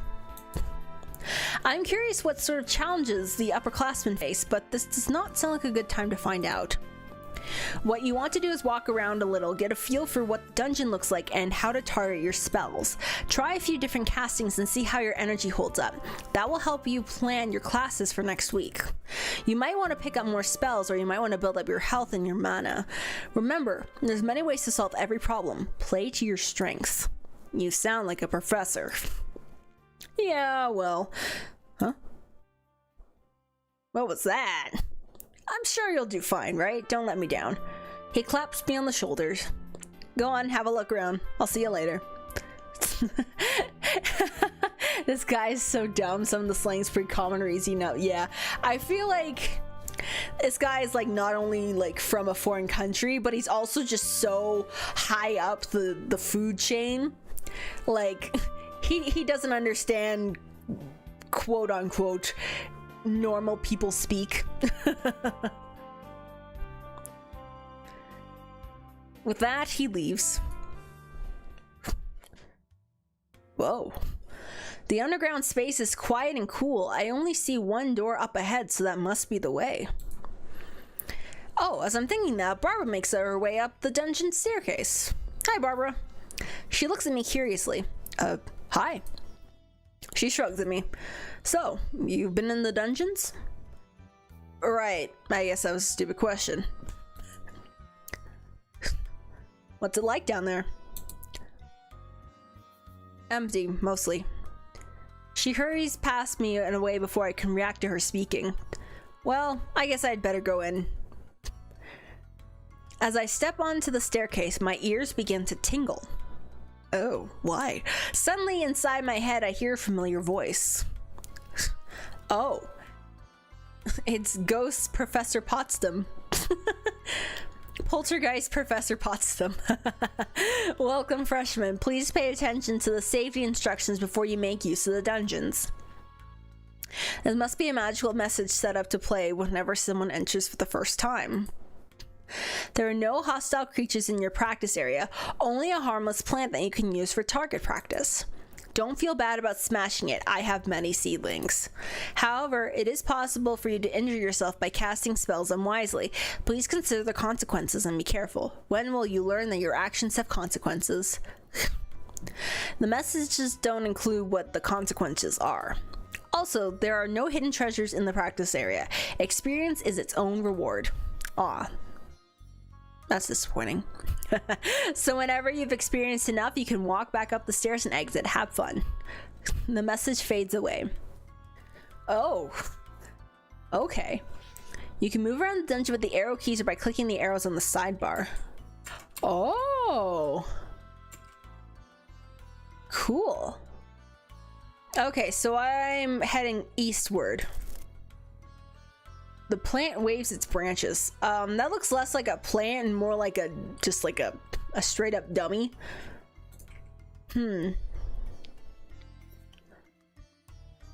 Okay.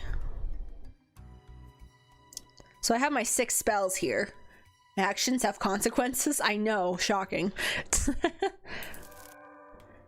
Let's see. You cast Spirit Sense. You sense only a faint trace of spirit within the plant. You detect no further sentient creatures other than yourself. The plant waves its branches. I can inspect myself.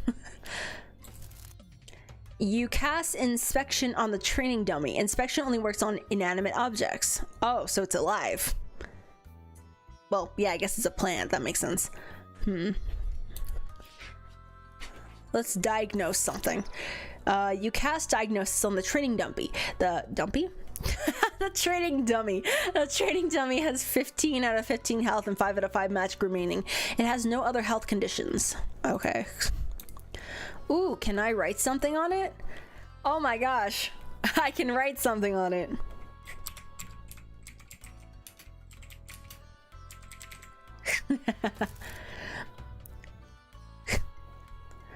Aw, the training dummy won't hold still long enough.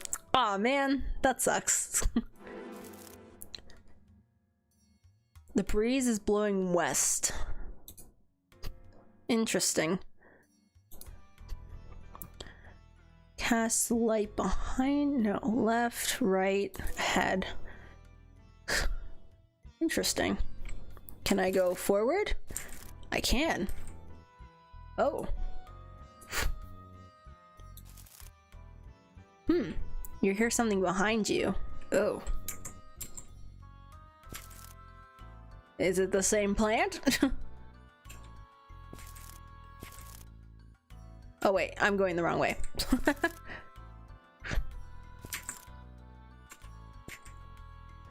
The training dummy is there. You nudge the wall.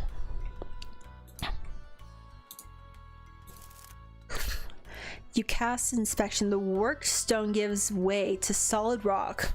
Too much for your spell to examine in detail. Horace was here. Oh my gosh. Wait, the dummy is following me.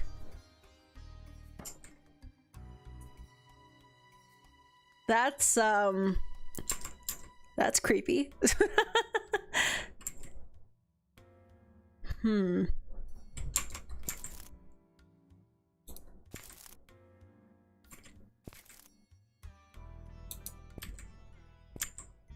Interesting.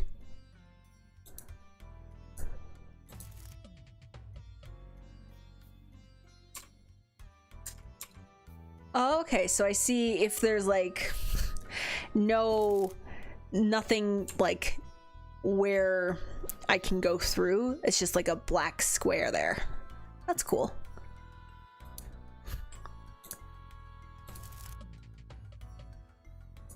Okay. What if I try inspecting the floor? Stone and very solid. Okay. Well, that makes sense.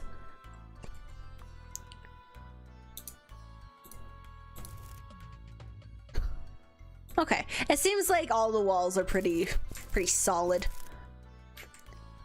Yeah, I don't have anything to like destroy it, but you know, good to check some things out. At night, I dream of home. I dream of grapevines clinging low to steep slopes and mountains rising from the sea. I dream the scent of the Aleppo pine, warm and bitter and woody, and the cones rolling at my feet. I dream the footsteps of the lost wolves padding through fields, past hay drying in the Kozolci? I don't know what that is.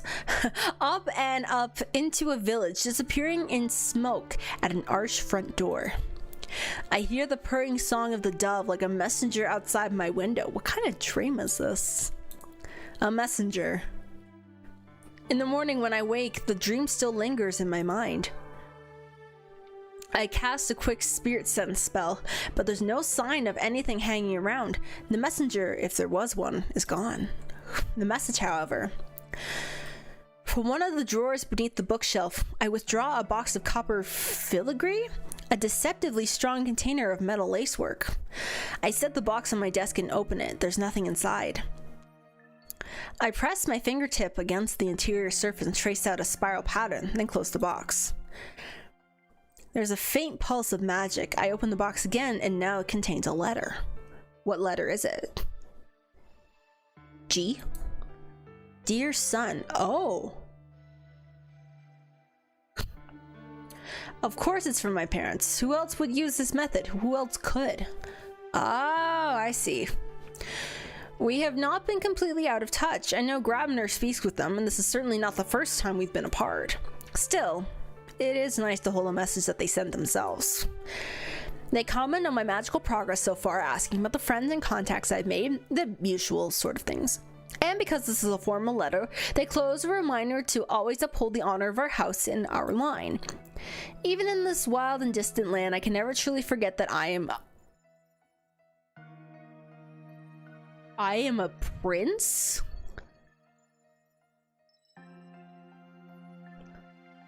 Whoa, okay. So yeah, I did think he was kind of up the food chain. I didn't realize he was from actual royalty. Dang, okay, so I'm a prince. Huh. Well, I'm learning new things about myself every day, I guess.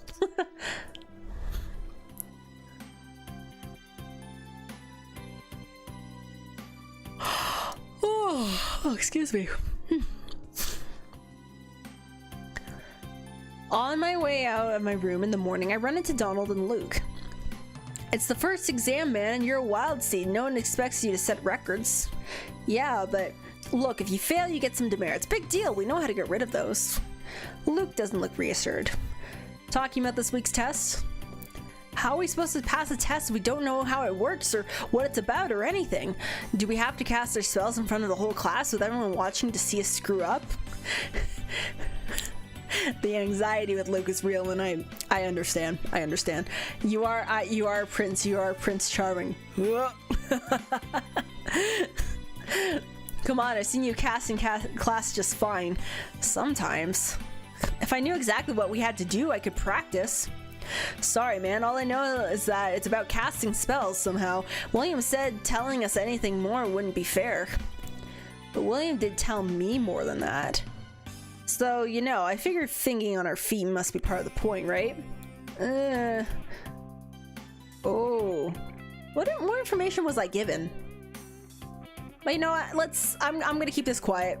If they don't know what I know, then I have an advantage. I'm not giving up so easily. Come on, we have to set our schedules for the week. Well,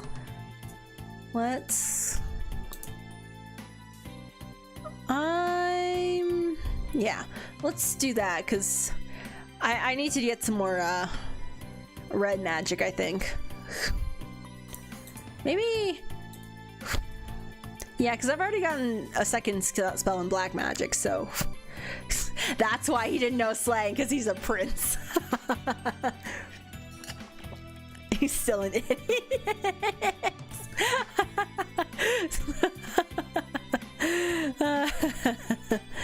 Nice. Let's do an arrow sort of situation.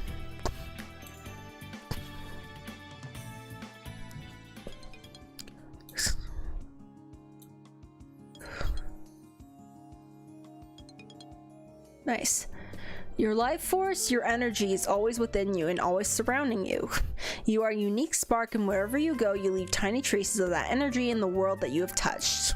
By expanding your aura to search for those little traces of living essence, you can feel the footsteps of those who came before you.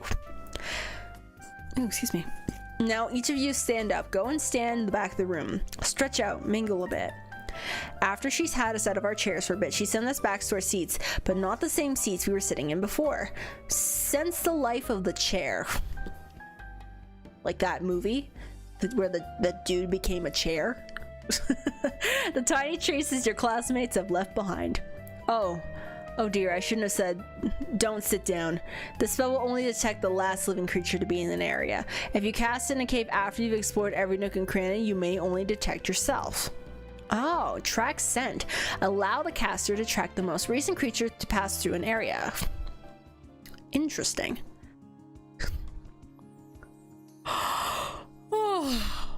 Oh, excuse me. Oh, I learned another blue spell. Cool. Illusions. Changes of seeming are not limited only to visual senses. Alterations of scent and taste are most commonly used to enhance the caster's pleasure, but they might also disguise a danger. Today we'll be working with the most basic alteration of sound, its complete removal. Oh. When silence is cast upon a target, any sound it might otherwise emit is altered into nothingness. Oh. I can shush someone the heck up. You could end an irritating hum or hiss or make your own footsteps completely noiseless to move with stealth. Some entities might use words to encircle or ensnare you. Silence, they are harmless. However, as students of pentachromatic magic, your powers are not dependent on speech. Silencing you would not prevent you from casting spells. It would, however, prevent you from asking questions. Asking stupid questions.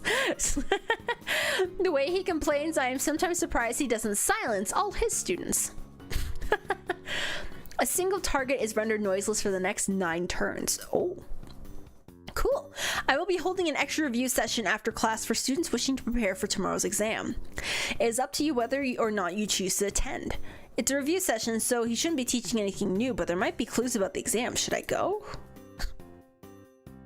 Yeah, I'll go. It might be useful.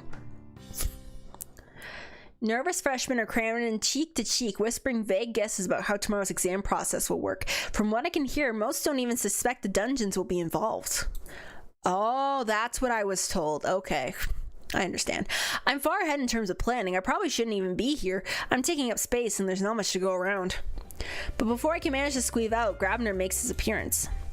Open your notebooks if you have them. This is not a quiz, this is for your own benefit. If you do not know the answer, look it up or ask someone. He opens up his own book as if to demonstrate. This is how you open a book.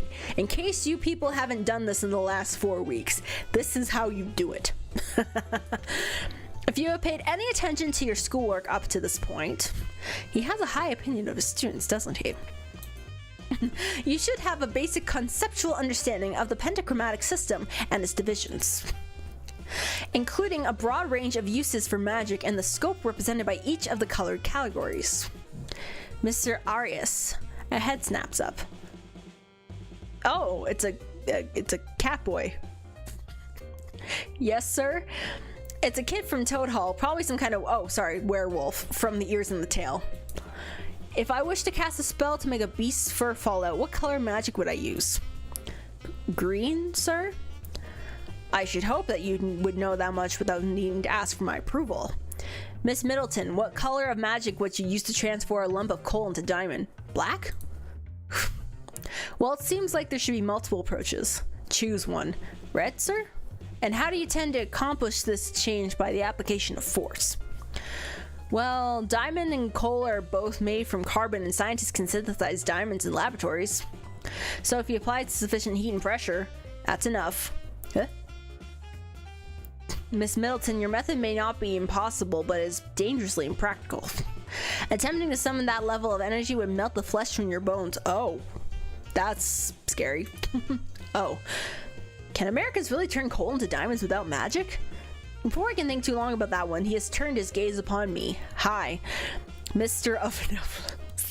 What color of magic might you use to send a message to a fellow classmate?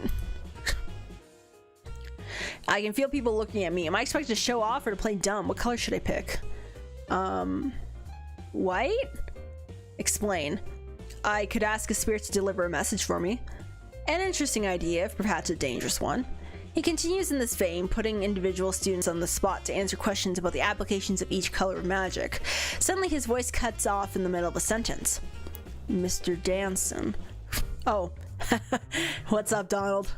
Yes, sir? As you do not appear to need these revisions, you are excused. You may find more challenging material to occupy you this Saturday in detention. Yes, sir. Oh. What was he planning to do? He leaves the room. Whatever he was planning, it doesn't need to have worked. I hope... Oh, he's got the little, puff of air. I hope this revision turns out to be worthwhile. It is somewhat tiring. Smart and stress increased by 1. Oh, cool. I got a smart thing. I don't like this main character. I awaken to a knock on the door. Oh, it's Professor Potsdam. Joyous morning to you, Novels, and to you as well. Why did she have to wake me up this early? I've come to deliver the exam schedules. This is a solo exam, so each student has a separate time slot. Report to the listed room at the time indicated to receive further instructions. We don't report straight to the dungeons? Have a lovely day. She continues down the hall to the next door. Well, according to the schedule, I'll find out how it all works this afternoon after class.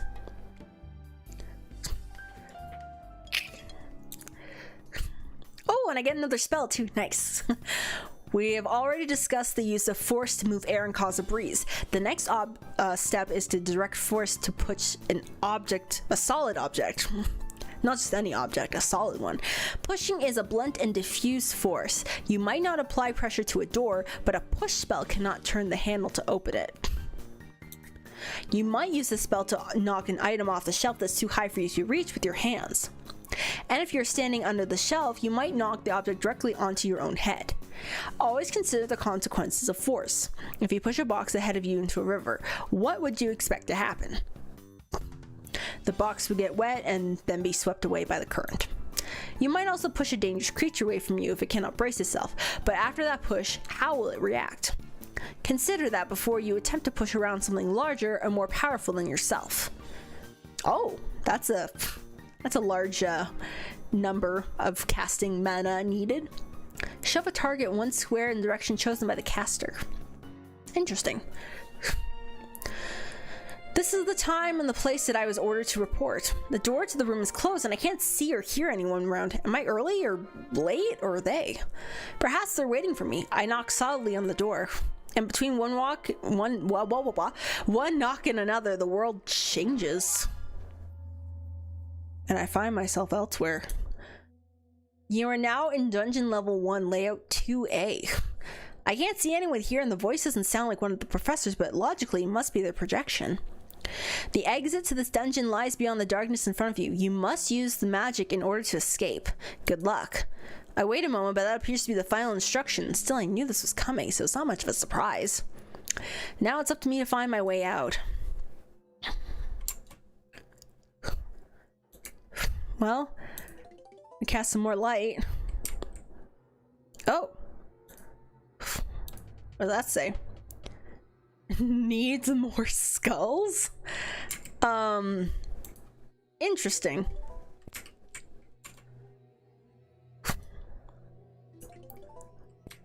I guess I'm just gonna keep using light.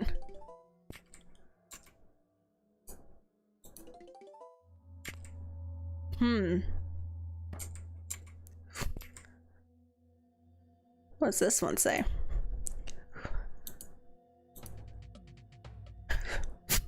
Go back. This is not the way. This looks suspicious.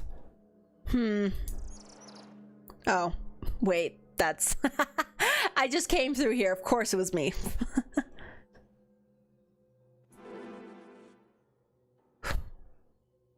The breeze is blowing up. I detect an otherworldly presence. Oh.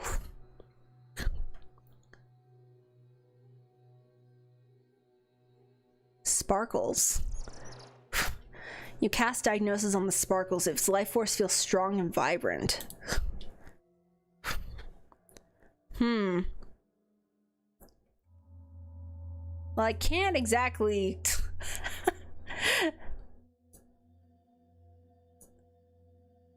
Oh, I can talk to it. You examine the sparkle. It looks like nothing more than a glowing patch of light bobbing and weaving around the room. Hello there. The sparkle wobbles in place. It does not say anything. Can you hear me? There's no response. Hello? Smart. Canonically, he is stupid. It's no use. You wait. I can just keep waiting if I want to. Oh wow, the sparkle is like following me around. That is strange.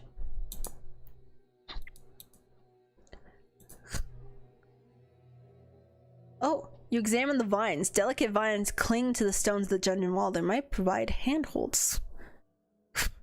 The vines might tear under pressure of your hands. They're not strong enough to bear your weight.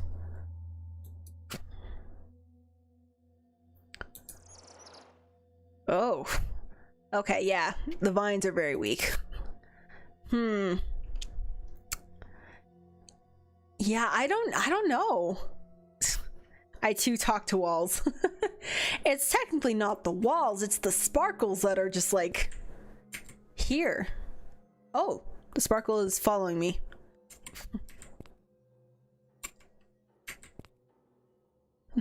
The sparkle is very much following me. I nudge the wall.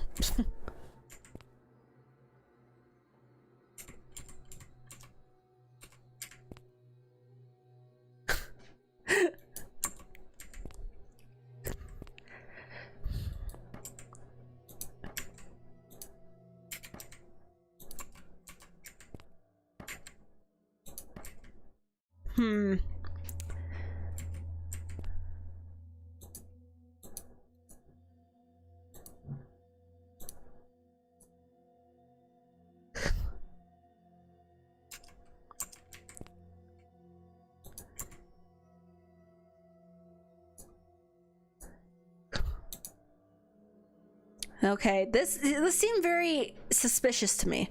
It's made of stone. There are two strange vertical cracks running all the way down the wall, as if the stones don't quite connect to each other, but the wall feels solid. Yeah, I just don't know what to... I don't think I have the right spells for this. Huh.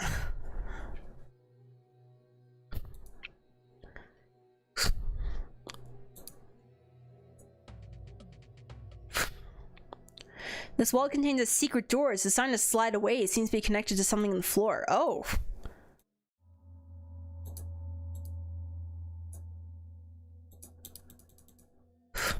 Oh, can I examine the floor?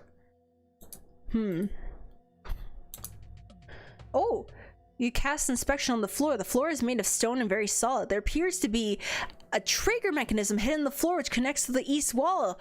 Oh, I did it! And a tiny button to trigger it. You examine the floor. Yeah. Okay. I did it! I did it! Nice! Oh, I thought I didn't have the right spells!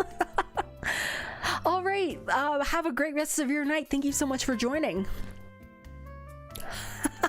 I made my way up to the surface, blinking a bit at the sunlight. Oh, I did it! Yes! Oh, that's awesome. Sorry, I got a little too excited there. Congratulations, Novels. For succeeding in your quest, you receive 5 merits. Oh, cool. I got merits. Nice. I hope you enjoy putting your skills into practice. Now, if you'll excuse me, I have another student to look after. Well, that's done. Wow, my black magic really helped me. That's cool. So, how'd the exam go? No sweat, right? Oh, come on, it was easy. What went wrong? I don't know, I was just having trouble getting my spells to come out. I knew I needed light, but sometimes nothing happened. And then I was just trying to follow the breeze. I got mixed up and I blew up the wall. Oh, the one with the secret door? Yeah. So no problem then, you passed. Yeah. You didn't have any trouble, right, Novels? Nope. I think it's time to relax.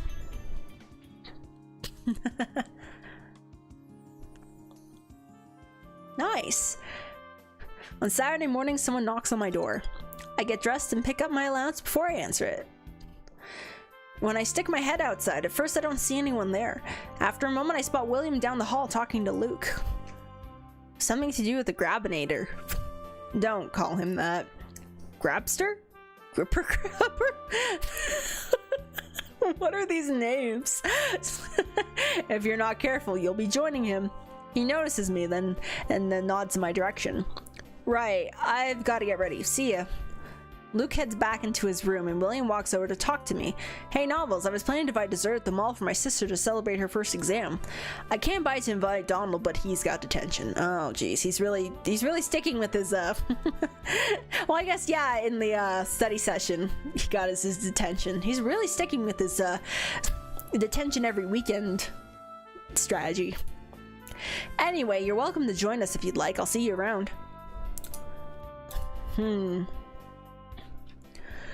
What do I want to do? What do I wish to do? I could study, because apparently I'm not that smart.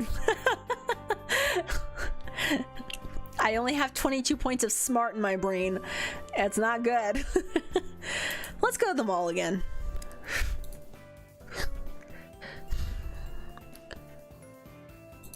go to the arcade. That sounds fun. The only amusement arcades I've seen in person are meant for gambling. Oh, a casino? The machines have many buttons and flashing lights, but they are not video games. Here, the machines come in all shapes and sizes. There are head-to-head racing games, giant dance pads, and claw machines stuffed with toys. Along the back wall, I see machines with colorful theme paintings and bright lights cycling through rewards. 50K, 100K, 1 million jackpot, $1 million. They give out prizes like that in a little mall like this? I'm almost afraid to step closer in case I'm entering a restricted area. I don't want to be arrested.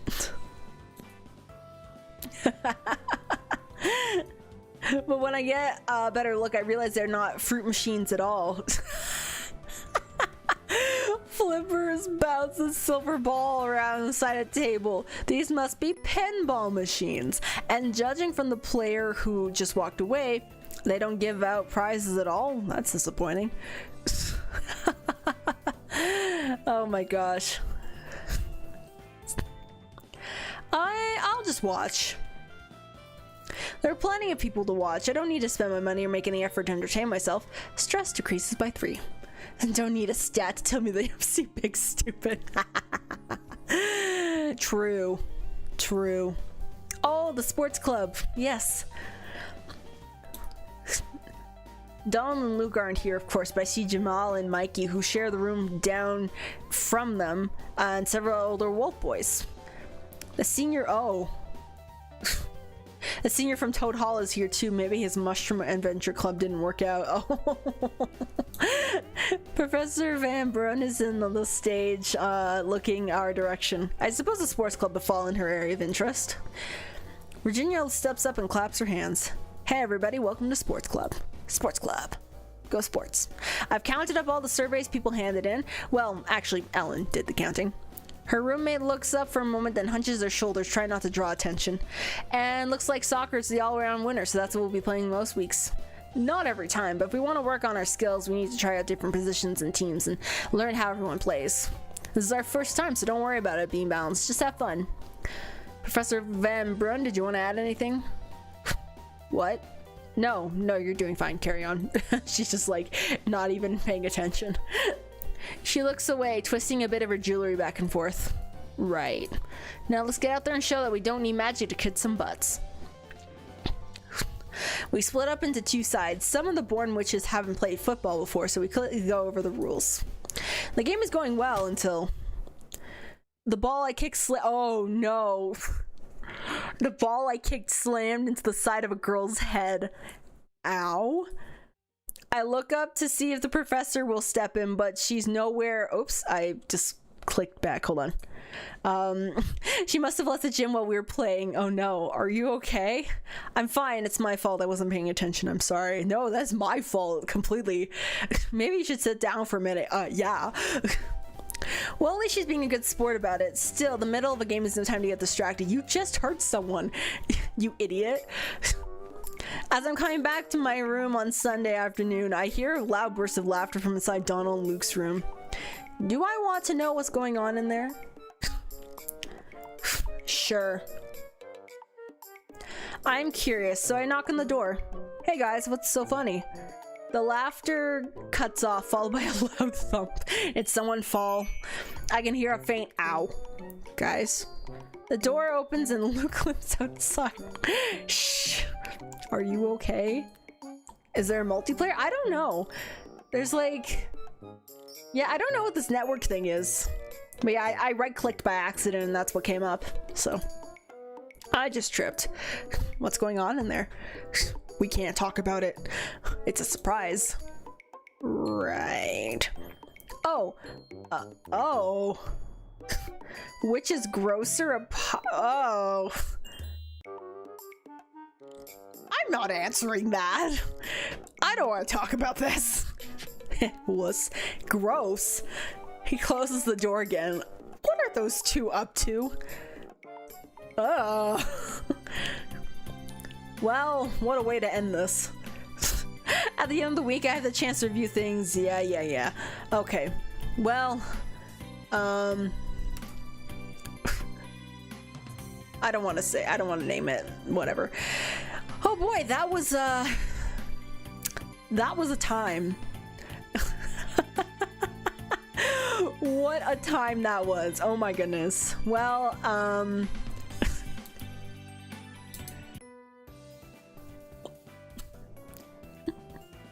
well, so far that has been Magical Diary. Maybe I'll return to this, you know, before the month ends. We'll see. Maybe I'll force Stories to take on the rest of the story for this. It was interesting. I would say the dungeon was probably the best part so far. That was fun. That was actually pretty fun. I enjoyed that. Yeah. As far as like possible relationships, I don't know. I'm not sure if there's any particular person I'm like drawn to. I mean, yeah. There's some pretty interesting characters, so I guess we'll see. But yeah, that will be everything for this stream. Thank you everybody for joining.